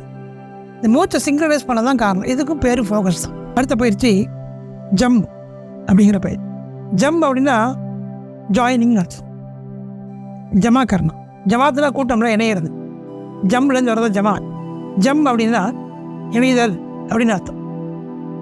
யாரோட இணைகிறது, குருவோட சிஸ்டர் இணைகிறது தான் வந்து ஜம்மு. குருவோட சிஸ்டர் இணைந்தா என்ன அப்படின்னா உடலால், உள்ளத்தால், மனசால் அவங்க சொன்னது அப்படியே ஃபாலோ பண்ணிட்டு போனீங்கன்னா நீங்கள் அவங்களோட இணைஞ்சிருப்பீங்க. அவங்க சொன்னதுக்கு மாற்றமான சிந்தனை இல்லாமல் இருந்தீங்கன்னா அவங்களோட இணைஞ்சிருப்பீங்க. அவங்க சொன்னதை செஞ்சுட்டு இருக்கீங்கன்னா அவங்களோட இணைஞ்சிருப்பீங்க. அந்த நேரம் ஜம்முடைய நேரம். இது பயிற்சியாகவும் பண்ணலாம். அப்போ அஜத் மாமா என்னெல்லாம் செஞ்சாங்களோ அதெல்லாம் உங்களுக்கு செய்ய முடிகிற மாதிரி ஒரு சூழ்நிலை ஏற்படும். ஃபார் எக்ஸாம்பிள், நான் வந்து பெஸ்டக்கடி இஸ்மு அப்படின்னு ஒன்று மாமா கொடுத்தாங்க, எனக்கும் கொடுத்தாங்க. நான் வந்து குறைஞ்சது 100 பேருக்காக ஓதி பார்த்துருப்பேன். 100 பேருக்கு நல்லா இருக்கும். அதில் ஃபாரினில் இருந்தவங்களும் அடக்கம். சிங்கப்பூரில் தேல் கடிச்சு அந்த இந்த சிங்கப்பூர் இந்தோனேஷியாங்கிற ஊரெல்லாம் தேல் கடிச்சு எனக்கு ஃபோன் பண்ணாங்க. நான் உடனே ஓதி விடுவேன். அவங்களுக்கு அப்போயே குணமடைஞ்சதை எனக்கு தெரிவிப்பாங்க. அப்போ அஜத் மாமா இதான் பண்ணுவாங்க. டாக்டர் ஜமால் யூசுஃபுடைய மனைவிக்கு வந்து தேல் கடிச்சு ராத்திரி 12 மணிக்கு அவர் ஃபோன் பண்ணுவார். அப்போ இந்த கருப்பு ஃபோன் தான் இருக்கும். அப்போ நான் ஒரு உட்காந்துருக்கேன். அது அவங்க கேட்டாங்க, தேல் கடிச்சு அஜத்து அப்படின்னு. அவர் டாக்டரு, ஆனால் அஜத் டிசேபிள். அவர் தேல் கடிச்சு ஒய்ஃபுக்கு தேல் கடிச்சிச்சுன்னு அதுக்கு உள்ள மருத்துவம் பார்க்காம அஜத் மாமா ஃபோன் பண்ணி அவர் சொல்கிறார். இப்போ எவ்வளோ நல்ல டிசேபிளாக இருந்திருப்பார் பாரு. அந்த அம்மா சொன்னாங்க, அந்த ரிசீவரை அந்த இடத்துல இந்த ஃபோன் தானே, இந்த ரிசீவரை தேர்தல் கழிச்சு இடத்துல வச்சுங்கன்னு சொல்லுவாங்க. வச்சுக்கிட்டு அவங்க வேறு ஏதோ முடியுமாங்க. அப்புறம் கொஞ்சம் நேரம் வச்சு வசதி இறங்கி வச்சு நல்லா ஆயிடுச்சு. அப்படின்னு தகவல் வரும், மாமா ஃபோன் வச்சோம். இப்போ இந்த மாதிரி over the phone miracles happen. Ajith மாமா அப்படி தான் செய்வாங்க. அந்த மாதிரியான ஒரு பெரிய குத்துப்பாக தான் அவங்க இருந்துட்டாங்க. நமக்குலாம் தெரியாமல் போயிடுச்சு. நம்ம சாதாரணமாக ஓதி பார்க்குற ஒரு சாபு அப்படின்னு நினச்சிக்கிட்டு நம்ம அவங்கள மிஸ் பண்ணிட்டோம். அவங்களுடைய கிரேட்னஸ் என்னான்னு தெரியாமல் மிஸ் பண்ணிட்டோம். 2 பேர் ஒன்றாவது கணவன் மனைவி கூடுறது ஜம்மு. இப்போ குருநாதரும் சிஷ்யரும் இணையிறதுனா என்ன அர்த்தம் அப்படின்னா மனசால் இணைகிறது. இப்போ ஒருவேளை ஹஜ்ரத் மாமா எதிரில் உட்காந்துருந்தா நான் எப்படி நடந்துக்குவேன்? ஃபார் எக்ஸாம்பிள் எதிரில் நேரில் உட்காரவே மாட்டேன், இப்போ கீழே உட்காந்துடும், கால் மேலே காலை போட மாட்டேன். அது அப்படின்னு கை காட்டி பேச மாட்டேன். உச்சபட்ச மரியாதை என்னவோ அதை கொடுத்து பேசுவேன். இந்த மாதிரி ஹஜ்ரத் மாமா நம்ம கூட இருந்தால் எப்படி நடந்துக்குவோமோ அந்த மாதிரி கற்பனையாக அவங்க இருக்கிற மாதிரி நினச்சிக்கிட்டு கொஞ்சம் நேரம், ஃபார் எக்ஸாம்பிள் ஒரு 1 hour நீங்கள் என்ன பண்ணாலும், டீ குடிக்க போகிறீங்க, இல்லை ஒரு கடைக்கு போகிறீங்க, இல்லை அப்படியே பேச போகிறீங்க அப்படின்னா ஹஜ்ரத் மாமா கூட இருந்தால் எப்படி பேசுவீங்களோ அந்த மாதிரி பேசணும். நீங்கள் தனியாக இருக்கும்போது பல மாதிரி பேசலாம். என்ன ஆப்பிளா நல்லாக்கியா, என்ன ஒரு சித்திர போட்டிருக்க அப்படின்னு கேட்போம்னு வச்சுக்கோமே. இப்போ அதே ஆள் எதிரில் வர்றாரு, அந்த ஹஜ்ரத் மாமா கூட இருக்காங்க, அப்படி கேட்க மாட்டோம். நல்லா இருக்கியாப்பா அப்படின்னு கேட்டுட்டு மற்றதெல்லாம் அடங்கிடுவோம்ல. அந்த மாதிரி ஒரு குருநாதர் பக்கத்தில் இருக்கும்போது எப்படி நம்முடைய நடவடிக்கைகள் பிஹேவியர்லாம் மாறுமோ அந்த மாற்றத்தை நம்முடைய நடவடிக்கையில், எண்ணத்தில், வார்த்தையில், செயலில், செய்வுகளில். ஏன்னா யாராவது கால் மேலே காலை போட்டு உட்காந்துருப்போம். இப்போ ஹஜ்ரத் மாமா இருக்கும்போது கால் மேலே காலை போட்டு வர மாட்டோம். அந்த மாதிரி அதோட இருக்கும். அந்த மாதிரி 1 மணி நேரம் இருக்க ட்ரை பண்ணிங்கன்னா அந்த பயிற்சிக்கு பேர் தான் ஜம் இணையதல்னு பேர். இதுக்கு அட்வான்ஸாக ஜம் அப்படின்ற பயிற்சி இருக்குது. அதாவது இணையதலில் அதுக்கு மேலே உள்ள இணையதல். அப்புறம் அதுக்கு ஆப்போசிட்டு ஃபர்க் அப்படின்னு ஒரு பயிற்சி இருக்குது. அதாவது ஃபர்க்குன்னா டிஃப்ரென்ஸ், வித்தியாசப்பட்டு இருக்குது. அதிலே ஃபர்க் அதெல்லாம் இருக்குன்னு சொன்னாங்க. அதெல்லாம் எங்களுக்கு சொல்லி தரல. அதுக்குள்ளே அவங்க இறைவன்ட்டு போய் சேர்ந்துட்டாங்க. ஆனால் இந்த பயிற்சிகளை இனிமேல் நிறைய சொன்னாங்க. ஓதக்கூடிய பயிற்சிகள்லாம் இருக்குது, கற்பனை செய்யக்கூடிய பயிற்சிகள்லாம் இருக்குது. இப்படி சொல்லவுடனே எனக்கு ஒரு நிகழ்ச்சி ஞாபகம் வருது. அப்போ நான் மெட்ராஸில் இந்த கிரிக்கெட் ஸ்டேடியம் இருக்கு இல்லையா, அந்த ரோட்டில் ஒரு லாட்ஜில் தங்கியிருக்கேன். லாட்ஜில் அவங்க சொன்ன பயிற்சியே பண்ணுறேன். அந்த பயிற்சி என்ன பயிற்சின்னு கேட்டால், நம்ம உடம்புலேருந்து நம்மளே பிரிஞ்சு மேலே போய் நம்மளே கீழே இருக்கிற மாதிரி பார்க்கணும். கற்பனையாக நம்ம உடம்பு நம்மளே எங்கே பிரிய போகுது, இது ஒரு கற்பனை. அப்படி அந்த மாதிரி பயிற்சி தான் அது. அந்த பயிற்சியை நான் சின்சியராக பண்ணிகிட்டு இருந்தேன். என்ன நடந்ததுன்னா, நான் மேலே போயிட்டேன். என்கிட்ட என்ன மாதிரி ஒரு ஆள் மேலே போய் கீழே பார்த்தாரு. நானே மேலே இருக்கிறேன், நானே கீழே இருந்தேன். அது ஒரு குட்டி அறுப்பதுன்னு கூட சொல்லலாம். அதை மாமனோட போய் சொன்னேன். வரும்போது தம்பிச்சுட்டு அப்படியா சரி அதனால் பெரிய விஷயம் இல்லை அப்படின்ட்டு அப்படியே ஆஃப் பண்ணிட்டேன். ஆனால் எனக்கு அது மிகப்பெரிய விஷயமாக தெரிஞ்சுது. ஏன்னா நான் கற்றுக் கொடுத்தாரேன். அப்புறம் எப்படி ஜியாரத் பண்ணணும் அப்படின்னு ஒரு முக்கியமான தகவலை எங்ககிட்ட சொல்லியிருக்காங்க.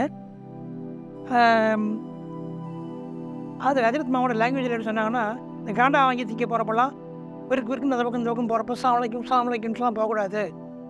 ஏனென்றால் அங்கே இறக்கமாகிட்டுன்ற பெரிய எஜமானோ சின்ன எஜமானோ அவங்க மனைவியாரோ இறந்து போயிடல, எந்த அவளியாவும் இறந்து போயிடல, ஒரு மறைந்து வாழ்ந்து கொண்டிருக்கிறார்கள்.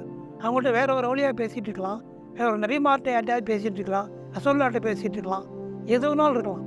அதனால் நீங்கள் குறுக்க டக்குன்னு போகும்போதெல்லாம் சாமலைக்கும் சொல்லி போனீங்கன்னா வலைக்கும் அஸ்ஸலாம் அப்படின்னு அவங்க பதில் சொல்லணும். உங்களுக்கு அது அவங்களுக்கு ஒரு பெரிய தொந்தரவாக இருக்கும். அதனால் ஜியாரத் பண்ணணுங்கிற நோக்கத்தோட ஒரு நாளை ஃபிக்ஸ் பண்ணி உதவு செஞ்சுட்டு ஒழுங்காக உதவு எடுத்துட்டு மரியாதையாக போய் தூரமாக நின்று அவங்கள்ட்ட மனசில் உள்ள குறைவை மனசார சொல்லி, வாயை திறந்ததில்ல மனசார சொல்லி அவங்கள்ட்ட பேசிட்டு மனசார பேசிட்டு மரியாதை செஞ்சுட்டு அப்படியே வந்துடுங்க. ஏனென்றால் நான் தெருவால கால்மாட்டு ஆத்தல்னு ஒன்று இருக்குது, கால்மாட்டு தெருவுன்னு ஒன்று இருக்குது. அந்த அவங்க கால்மாட்டு பக்கம் இருக்க தெரு கால்மாட்டு தெரு. இந்த கால்மாட்டு தெருவுடைய எண்டில் ஒரு தூண் ஒன்று இருக்கும், விளக்கு தூண் அப்படின்னு பேர். அது அந்த தூண் தான் வந்து ஞானி கிழக்கரை ஞானி சதகுத்தல்லா அப்பா ரசூலுல்லா மேலே வித்திரியா அப்படிங்கிற ஒரு காவியத்தை பாடிய அந்த மாபெரும் ஞானி வந்து நின்றுட்டு ஜியாரத் பண்ணாங்க. ஏன் அங்கே நின்று ஜியாரத் பண்ணாங்க அப்படின்னா, உள்ளே வந்து கிட்ட வந்து நின்றுக்கிட்டு சொரிஞ்சிக்கிட்டு ஜியாரத்துலாம் பண்ணுறது வந்து பெரிய ஜமாருக்கு கொடுக்கக்கூடிய ஒரு அவமரியாதை அப்படிங்கிறத அவங்க புரிஞ்சுக்கிட்டாங்க. அதனால் ஜியாரத் பண்ணுறது அப்படிங்கிறது வந்து ஒரு பெரிய இபாதத்து. அதை தொழுகிற மாதிரி என்ன பண்ணணும், மரியாதையோட இது செஞ்சுட்டு தூரமாக நின்று தான் பெரிய ஜமாட்ட கேட்கணும். இஷ்டத்துக்கு உள்ளே போய் சுற்றிட்டு வர்றது, புலம்புறது அதெல்லாம் கூடாது. தூரமாக நின்று இதுக்காக ஒரு தரம் போயிட்டு தலை குடிஞ்சு அழுதுகிட்டோ அல்லது அழுகை உணர்ச்சி பூர்வமாகவோ உங்கள் பிரச்சனையை சொல்லிவிட்டு நீங்கள் வந்துட்டீங்கன்னா அது கண்டிப்பான முறையில் நிறைவேறணும். இதுதான் ஜியாரத் பண்ணுறது. உள்ளே போகணுன்னா அதுக்கு ஒரு மெத்தட் இருக்குது, நான் சொல்லித்தரேன் எப்படி ஜியாரத் பண்ணணும் அப்படின்னு நம்ம சொன்னாங்க. ஆனால் அதுக்குள்ளே அவங்க அஃபாத் ஆகிட்டாங்க. அந்த மெத்தட் எனக்கு தெரியலை. அதில் நான் என்ன பண்ணுவேன், அது மாமா சொன்னதுக்கப்புறம் பெரிய ஜமாவுடைய எந்த ஒரு ஜமாவுடைய ரோலாக்குள்ளேயும் நான் போகிறதில்ல. ஆனால் 1-2 தரம் மட்டும் ஒரு வழி இல்லாமல் போயிருக்கிறேன். மேக்ஸிமம் நான் அதை அவாய்ட் பண்ணிட்டு தான் வரேன். ரொம்ப உணர்ச்சி அதிகமாகிட்டு எனக்கு ரொம்ப என்னால் தாங்க முடியாத வேதனைகள் வரும்போது உள்ளே போய் நான் அழுதுகிட்டு அவங்ககிட்ட வாயால் சொல்லாமல் அழுதுட்டு சொல்லிட்டு வந்துட்டு கொஞ்ச நாள்லேயே அந்த பிரச்சனைகள்லாம் கம்ப்ளீட்டாக தீர்ந்துருக்கு எனக்கு. அதனால் ஒரு 9 காலத்துக்கு முன்னே வாழ்ந்துருந்தாங்க, அவங்க இறந்து போயிட்டாங்க, செத்து போயிட்டாங்கன்னு சொல்கிற முட்டாள்களுடைய பேச்செல்லாம் கேட்டுக்கிட்டு யாருமே இருந்துடாதீங்க. அவங்க வாழ்ந்துட்டு தான் இருக்காங்க, உடையால் மறைஞ்சு வாழ்ந்துட்டுருக்காங்க. அவங்க இப்போவும் கொடுத்துட்டு தான் இருக்காங்க. எனக்கு நிறைய கொடுத்துட்டே இருக்காங்க. நானே ஒரு சாதாரண நாள் எனக்கே அந்த எக்ஸாம்பிள் தெரியும் போது ஒளியில்லாக இருக்கக்கூடியவங்களுக்குலாம் தெரியாதா? அதனால் நம்முடைய நிறைய ஒளியில்லாக்கள் இறைநேசர்களும் மறைந்து நான் யாருன்னு காட்டிக்காமல் வாழ்ந்துட்டுருப்பாங்க. அப்படி ஆயிரக்கணக்கானவர்கள் அன்றாடம் வந்து ஜியாரத் செஞ்சுட்டு தான் இருக்கிறாங்க. அதனால் ஜியாரத்துங்கிறது தவிர்க்க முடியாத அவசியமான ஒரு விஷயம். ஆனால் ஜியாரத் பண்ணுற முறைப்படி நம்ம ஜியாரத் பண்ணணும் அப்படிங்கிறதான் நம்ம இங்கே முக்கியமாக புரிஞ்சிக்க வேண்டிய ஒரு விஷயம். ஹஜ்ரத் முஹம்மது டிசைபிள்ஸில் பலதரப்பட்ட மக்கள் இருந்தாங்க. ஒரு தடவை நான் 2 பேரை பார்த்தேன். 2 பேர் பெண்கள். 2 பேருமே சமுதாயம் மதிக்காத மதிப்பு குறைவாக கேவலமாக கருதப்படக்கூடிய 2 பெண்கள். ஒரு பெண் வந்து ஒரு மீன் விற்கிற பெண்ணு, ஒரு மீனாட்சி. இன்னொரு பெண் வந்து விளைமகள் அப்படின்னு தமிழில் சொல்லுவோம் இல்லையா, அந்த மாதிரியான தொழிலை செய்து கொண்டிருந்த ஒரு பெண். அந்த 2 பேர் வந்திருந்தாங்க. அவங்க தலையில் கை வச்சு மாமா அவங்கள ஓதி பார்த்தாங்க. அவங்களுக்கு பயிற்சி கொடுத்து ஏற்கனவே இருந்திருக்காங்க. அதை பற்றி அவங்க கேட்குறாங்க. அவங்க பதில் சொல்லிட்டு இப்படி பண்ணுங்க அப்படி பண்ணுங்க தொடர்ந்துன்னு சொன்னாங்க. எனக்கு அது ரொம்பவும் அதிசயமாகவும் ஆர்வமாகவும் இருந்தது. ஆனால் நமக்கும் பயிற்சி எரியாவது கொடுக்குறாங்க, இந்த மாதிரியான அவங்களுக்கும் கொடுக்குறாங்களே, அது எப்படி அவங்களுக்கு ஒர்க் ஆகும் இது அப்படின்னு எனக்கு ஒரு சந்தேகம் உண்டு. அவங்க போன பிறகு மாமாட்ட இதை பற்றி கேட்டேன். ஆமாம், இப்போ இவங்க இந்த மாதிரியான பொண்ணு, அவங்க அந்த மாதிரியான பொண்ணு, அவங்களுக்கும் நீங்கள் பயிற்சி கொடுக்குறீங்க, அவங்களுக்கு இது ஒர்க் ஆகுமா அப்படின்னு நான் கேட்டேன். மாமா கேட்டாங்க, உனக்கு ஒர்க் ஆகுமா? எனக்கு ஒர்க் ஆகுது மாமா. உனக்கு ஒர்க் ஆகிறத விட பல மடங்கு வேகமாக அவங்களுக்கு ஒர்க் ஆகும். எப்படி மாமான்னு கேட்டேன். ஏன்னா உனக்கு அவமானமே கிடையாது, நல்லா தின்னுட்டு தூங்கிட்டு இருக்கானே, உன்னை தாங்கி கவனிக்கிறதுக்கு 1000 பேர் வீட்டில் குடும்பத்தில் இருக்காங்க. தாயில்லா பிள்ளைன்னு உன்னை எல்லோரும் கூடி கவனிக்கிறாங்க. ஆனால் அவங்க அந்த 2 பேரும் 24 ஹவர்ஸும் அவமானத்திலே வாழ்ந்துட்டு இருக்காங்க, உழந்துக்கிட்டு இருக்காங்க. இப்படி பண்டி இந்த சாக்கடையில் எவ்வளோ கிடந்து உழந்துகிட்டு இருக்குமோ அந்த மாதிரி அவங்க அவமானப்பட்டுக்கிட்டே இருக்க 24 ஹவர்ஸும். அவங்க யாரும் கௌரவமான முறையில் கண்ணியமான முறையில் பார்க்குறதே இல்லை. அப்போ அந்த அவமானத்துலேருந்து மீண்டும் மேலே வரணும் அப்படிங்கிற ஃபோர்ஸ், அந்த உணர்ச்சி உன்னோட 1000 மடங்கு அவங்களுக்கு அதிகமாக இருக்கும். அதனால் அவங்க ரியாலத்து பண்ணாங்கன்னா உன்னோட பல மடங்கு சீக்கிரமாக அவங்க தான் மேலே போவாங்க அப்படின்னு ஒரு வாழ்க்கையில் முக்கியமான பாடத்தை எனக்கு சொன்னாங்க. அது என்ன பாடம் என்னன்னா, அவமானப்படுதல் அப்படிங்கிற பாடம் தான். யாரெல்லாம் அவமானப்படுறாங்களோ அவங்கள 10 பேரில் 8 பேர் கீழே போயிடுவாங்க. 2 பேர் அந்த அவமானத்தை ஏனியை வச்சு மேலே வருவாங்க. இந்த மாதிரி சில நேரங்களில் நான் கூட பண்ணியிருக்கிறேன். அவமானம் அப்படிங்கிற உணர்ச்சி நம்ம ராக்கெட் வேகத்தில் மேலே கொண்டு போகக்கூடிய உணர்ச்சி அப்படிங்கிறத எனக்கு ஹஜ்ரத் மாமா அந்த எக்ஸாம்பிள்லேருந்து உணர்த்துனாங்க. அது அந்த நிகழ்ச்சியை என்னால் மறக்கவே முடியாத ஒரு நிகழ்ச்சியாக. அவங்களுடைய உஸ்தாதுகள் அவங்களுக்கு சொல்லிக் கொடுத்தவங்க இருக்காங்க பேரில் பாக்கியா தாரியாத்தில். அவங்க எல்லாருமே வலியுள்ளாக்களாக இருந்திருக்காங்க, அவுலியாவாக வந்திருக்காங்க. ஒரு உதாரணத்துக்கு இவங்களுடைய உஸ்தாது அவளை பற்றி ஒரு கேசட்டில் பேசியிருக்காங்க. அப்போ 2 இன்சிடெண்ட் எனக்கு ஞாபகம் இருக்குது, அதை நான் சொல்லிடுறேன். மேராஜை பற்றி பாடம் நடந்துட்டுருக்கு. அப்போ இந்த வானத்துக்கு போனாங்கிற சொல்ல, அந்த வானத்துக்கு போனாங்க, 6வது வானத்துக்கு போனாங்க, 7வது வானத்துக்கு போனாங்கலாம் ஏதோ சொல்லிட்டு இருக்கேன். சொல்லிட்டு அஜித் மாமா ரொம்ப ஷ்ரூடு, ரொம்ப இன்டெலிஜென்ட், ஹைலி இன்டெலிஜென்ட். அப்போ குறுக்கு கேள்வியெல்லாம் கேட்பாங்க. கேட்கும்போது அப்போ ஒரு கேள்வி கேட்டிருக்காங்க, வானத்தெல்லாம் கிழிச்சிக்கிட்டு மேலே ரசூலுல்லாஹ் போனாங்கன்னு சொன்னால் வானத்தில் கோடு நிற்கும்ல, ஏன் இப்போ வானத்தில் கோடை இல்லை அப்படின்னு கேட்டிருக்காங்க. இந்த மாதிரி சம்திங் லைக் திஸ் ஏதோ ஒரு கேள்வி கேட்டிருக்காங்க. அப்போ அவர் விஷயம் சொல்லியிருக்காங்க, தண்ணியை கிழிச்சிட்டு கப்பை போகுதுப்பா, அந்த கோடு விழுகிற மாதிரி தெரியும், கப்பை போன பிறகு தண்ணி சேர்ந்துருதுல்ல, அந்த மாதிரி அப்படின்னு ஒரு அழகான பதில் சொல்லியிருக்காரு.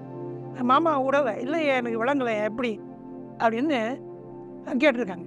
கேட்ட பிறகு என்ன பண்ணாலும் ஒரு துண்டு எடுத்து, இது தூண்னு வச்சுக்கோங்க, இந்த தூண்டு பின்னாடியை போட்டு இப்படி கையால் பிடிச்சிட்டாரு. இடுப்புக்கு பின்னாடி அந்த துண்டை போட்டு தூணுக்கு பின்னாடி வந்து போட்டு தூணை பிடிச்சிட்டாரு. இழுத்தா அந்த துண்டு வருமா, வராது இல்லையா? ஆனால் இப்படி தான் அப்படி இழுத்து கட்டினாங்க. இப்படி தான் போனாங்கன்னு சொல்லி அந்த துண்டு, அந்த தூணை கட் பண்ணிவிட்டு, இந்த இடுப்பையும் கட் பண்ணிவிட்டு, ஆனால் எதையுமே கட் பண்ணாமல் துண்டு தனியாக வந்துதான் இந்த பக்கம். இந்த மாதிரியெல்லாம் தனக்கு வந்து சொல்லிக் கொடுத்த ஷெய்குமார்கள் இருந்திருக்காங்க அப்படின்னு. அவங்க ஷெய்குமார்கள் எப்படி கேள்வி கேட்பாங்களாம், இதுக்கு இந்த அரபியில் இப்படி சொல்லுவாங்க அப்படின்னு ஏதோ சொல்லிடுறாரு வாத்தியார். அஜித் மாமா ஃபால்ஸில் கூட இப்படி தானே சொல்லுவாங்க அப்படின்னு கேட்டிருக்காங்க. உடனே அஜித்மா, நீ எதுக்கு இப்போ தேவையில்லாம் இந்த பதில் சொன்னேன், உனக்கு ஃபார்சின்னு தெரியுன்னு என்கிட்ட காட்டுறியா, உனக்கு அரபி ஃபார்சி உருது எல்லாம் தெரியுங்கிறதுக்காக என்கிட்ட காட்டுறியா அப்படின்னு மடக்கி போட்டு பின்னி எடுத்துட்டாங்களாம். அந்த மாதிரி அதாவது வலியுள்ளாக்களாக இருந்த பல வலியுள்ளாக்கள்கிட்ட இருந்து அவங்களுக்கு ஒரு குருநாதர், பல குருநாதர்கள் இருந்திருக்காங்க. திருமணம் ஒரு பொண்ணை மணமுடிக்க ஆசைப்பட்டு அஜித் மாமா திருமண பத்திரிகை எடுத்து கொண்டு போய் ஷேகிட்ட கொடுத்தாங்களாம்.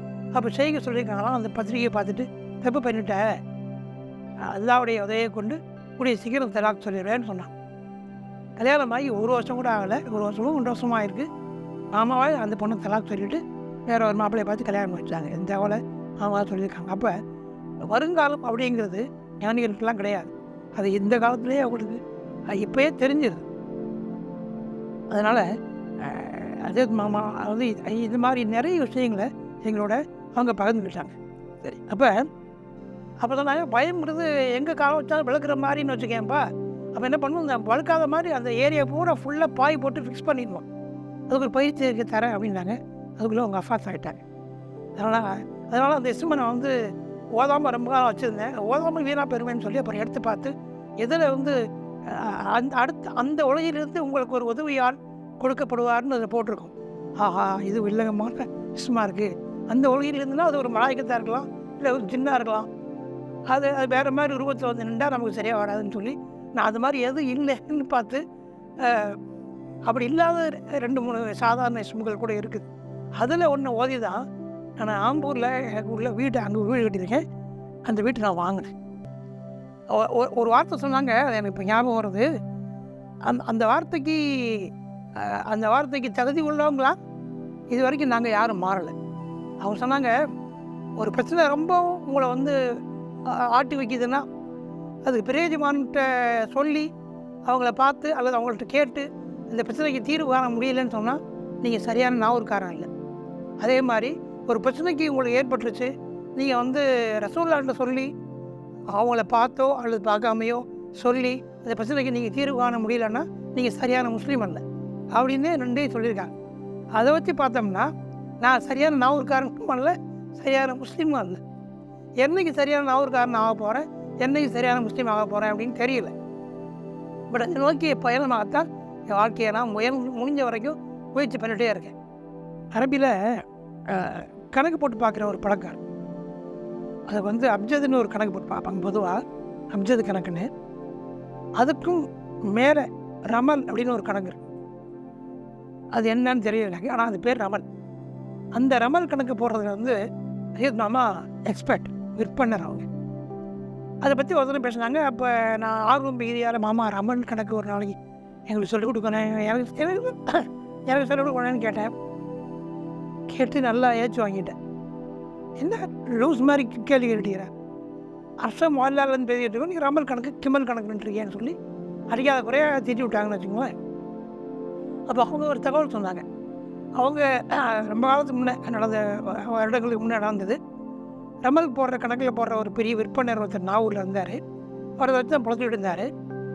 அப்போ நிறைய ஆளே இருப்பார், கணக்கு போட்டு வர ஒரு மனத்தை சாப்பிடுவார். அப்போ கொஞ்ச நாள் அவருக்கு ரமல் கணக்கு போட்டு பார்க்க யாருமே வரலை. அப்போ ரொம்பவும் பசியில் இருந்தார். அப்போ ஒரு நாள் அஜய் மாமா அவரை பார்த்து அவர் பசியில் இருக்காருன்னு புரிஞ்சுக்கிட்டு அவரை கூட்டிகிட்டு போய் அவங்களுக்கு பராட்டா ஏதோ வாங்கி கொடுக்குறாங்க. வாங்கி கொடுத்து என்ன பண்ணாங்க, ஒரு சந்தோஷம் கொடுக்குறாங்க. அவர் ரமல் கணக்கு போடுவாருங்கிறது அவர் இவங்ககிட்ட சொல்லலை. நான் இவங்களுக்கு தெரிஞ்சிருது, இவங்க நேசம் இல்லையா, இவங்களுக்கு பார்த்தவரே தெரிஞ்சது. அப்போ அவர் சொன்னாங்க, நீங்கள் ரமல் கணக்கு போட்டு யாருமே வரல, நீங்கள் ஏன் கவலைப்பட்டுருக்கீங்க, ரமல் கணக்கு போட்டு பார்க்குறதுக்கு மக்கள் வரதுக்கே ரமல் கணக்கு போடலாமே, அதை போடுங்களேன் அப்படின்னு சொன்னோடனே அவர் ஆனந்த அதிர்ச்சி அடைஞ்சு ஆமாம் அது போடலாம் அப்படின்னு சொல்லி அதுக்கப்புறம் அதை போட ஆரம்பித்து நிறைய பேர் வந்து அதுக்கப்புறம் அவர் மாமாவுக்கு தேங்க்ஸ் சொன்னதாக அவர் என்கிட்ட அவர் மாமாவுக்கு தேங்க்ஸ் சொன்னதாக மாமா ஒருத்தரும் எங்கள்கிட்ட சொல்லியிருக்காங்க. அஜித் மாமாவுக்கு நான் ஒரு ஸ்பெஷல் டிசைபிள். அது என்ன காரணம்னா, எனக்கு பெருசாக அறிவு இருக்குது, அதுதான் காரணம் தான். எனக்கு பெருசாலாம் அறிவும் கிடையாது. நான் ஒரு முட்டாள் தான் அஜித் மாமா ப்ரூவ் பண்ணாங்க திரும்ப திரும்ப. என்னுடைய அறிவுலாம் இலக்கிய அறிவு. அது இலக்கியம் படிக்கிறதுக்கும் அதை சொல்லித்தரத்துக்கும் ஒரு பேராசிரியராக இருக்குது பயன்பட்டு. வாழ்க்கையில் வந்து சாதாரண மனுஷன்ற உள்ள அறிவு கூட எனக்கு இல்லை அப்படிங்கிறதான் நிதர்சனம். அந்த வகையில் முட்டாளாக தான் நம்ம இருந்திருக்கோம், இருக்கிறோம் பல நேரங்கள். ஆனால் முட்டாள்னு தெரிஞ்சுக்கும் போது கொஞ்சம் அறிவு வந்துடும். அந்த அறிவு தான் வந்துட்டுருக்கு. ஆமாட்ட வந்து அம்மா ஒரு பயிற்சி கொடுத்தாங்க எல்லாருக்குமே. அதை நான்லாம் வீட்டில் இருக்கும்போது பண்ணும்போது அன்றைக்கி நைட்டு படுத்து வரும்போது எனக்கு ஒரு கனவு வந்துச்சு. அந்த கனவுல என்னென்னா, அல்லாஹ் அப்படிங்கிற எழுத்து அரபிக்கில் அலிஃப் லாம் லாம் ஹே, கோல்டில் ஒரு ஜெல்லி மாதிரி, ஜெல்லியே கோல்டாக இருந்தால் அப்படி இருக்கும். சாப்பிட்ற ஜெல்லி இருக்கு இல்லையா, அதுலேயே கோல்டாக இருந்தால் அப்படி இருக்கும். அது மாதிரி மேலேருந்து அந்த அல்லாங்கிற லெட்டர் வந்து கீழே விழுது, ஒன்றா விழுவுது. என்ன பண்ணுறேன், அல்லாஹ் கீழே விழுந்துருவானேன்னு சொல்லி ஓடி போய் அதெல்லாம் வாங்கி என்ன பண்ணுறேன், கீழே விழுந்துடுறேன். என் கையிலேருந்து அது நடுவுற மாதிரி வழுக்கிற மாதிரி இருக்குது. டக்குன்னு வாயில் போட்டு அல்லாஹ் முழுங்கிறேன். அல்லாஹ்ல ஒரு இடத்தோட பாக்கி இல்லாமல் எல்லாத்தையும் முழுங்கிட்டேன். அப்பா அல்லாஹ் கீழே விழாமல் காப்பாற்றிட்டாங்கிற மாதிரி ஒரு ஃபீல் எனக்கு. அந்த மாதிரி ஒரு கனவு, எல்லாத்தையும் முழுங்கிட்டேன். இப்படி ஒரு கனவு வந்துச்சு. இதை நான் அடுத்த வாரமோ மாமா பார்க்க போனப்போ எல்லோரும் உட்காந்துருந்தாங்க. அப்போ மாமா டீ குடிச்சேன். எப்போவுமே டீ குடிச்சு தானே இருப்பேன். டீ குடிச்சிருந்தேன். இந்த கனவை சொன்னோன்னு டீ குடித்ததை இப்படி கீழே இறக்கிட்டு, அருமையான கனவு இருக்குப்பா, இதெல்லாம் ஒரு 2 வருஷம் 3 வருஷம் கழிச்சா வரும், உனக்கு போய் வந்துச்சேன் இந்த டீ குடி அப்படின்னு அவங்க குடிச்சிக்கிட்டு இருந்த டீயை பாதி டீயை எனக்கு குடின்னு சொன்னாங்க. அதனால் நான் கொஞ்சம் ஸ்பெஷல் அப்படின்னு எனக்கு ஒரு நினப்பு இன்றைக்கு வரைக்கும் இருந்துட்டு. அஜித் மாமா வஃபாத் ஆகிறதுக்கு முன்னாடி வந்து என்கிட்ட இன்ஃபார்ம் பண்ணாங்க, இந்த மாதிரி வஃபாத் ஆக போகிறேன் அப்படின்னு சொல்லி. ஓப்பனாக இல்லை, குறிப்பாக. அதுவும் எனக்கு புரியலை, என் மனைவி தான் புரிஞ்சுது. ஒரு கனவு வந்தது எனக்கு, அஜித் மாமா வஃபாத் ஆகிறதுக்கு ஒரு நாளைக்கு முன்னாடி அப்படின்னு நினைக்கிறேன். ஆம்பூரில் இருக்கேன்னா அஜித் மாமா வழக்கம் போல் அந்த சாய்மானா காடி அந்த ஈஸி சேரில், அந்த உடன் ஈஸி சேரில் துணி போட்ட உடன் ஈஸி சேரில் உட்காந்துருக்காங்க. தம்மு வழக்கம் போல் எடுத்துகிட்ருக்காங்க. நான் கீழே போடுறேன், செங்கல் மாதிரி ஏதோ இருக்குது, எடுத்து உங்கள் கால்கிட்ட வச்சுக்கிட்டு இருக்கேன். அப்போ நான் கேட்குறேன் அவங்கள்ட்ட, மாமா நாங்கள்லாம் உங்களை மாதிரி எப்போ ஆகும் அப்படின்னு கேட்குறேன். அவங்க சொன்னாங்க, அதெல்லாம் விட்டு கல் எடுத்து வை அப்படிங்கிறாங்க. கல் எடுத்து வச்சுட்ருக்கேன். அவங்க உட்காந்துருக்க இடம் வந்து எப்போதும் அந்த சாயமான காலி வீட்டுக்குள்ளே உட்காந்துருப்பாங்க. இப்போ ஒரு தோட்டம் மாதிரி இருக்குது, அதில் உட்காந்துருக்காங்க. இவ்வளோ தான் கனவு. கனவு பண்ணோடனே எனக்கு தாத்பரியம் இம்பார்ட்டன்ஸ் புரியலை எனக்கு. மறுநாள் காலையில் எனக்கு ஃபோன் வந்து அஜித் மாமா ஃபாஸ்ட் ஆகிட்டாங்கன்னு சொல்லி. இப்போ நான் மனைவிட்ட சொல்கிறேன், மனைவி தான் வரேன், அதுதான் அவங்கள்ட்ட சொல்லிட்டு போக தான் வந்திருக்கா கனவுல. அது வந்து இந்த க்ரீனாக தெரிஞ்சது வந்து தோட்டம் மாதிரி தெரிஞ்சது மைத்தாங்குள்ள தான் அப்படின்னு ஒரு வார்த்தையை, எங்கள் ஊர் பாஷை மைத்தாங்குள்ள அப்படின்னு ஹபரிஸ்தான் 100% கரெக்ட். அது மைத்தாங்குள்ள. இப்போ இறந்து போகிறதுக்கு முன்னே அவங்களுக்கு பிரியமான டிசைபிளாக இருந்தேன் என்று வந்து நான் கிளம்புறேன் அப்படின்னு சொல்லிட்டு போயிருக்காங்க.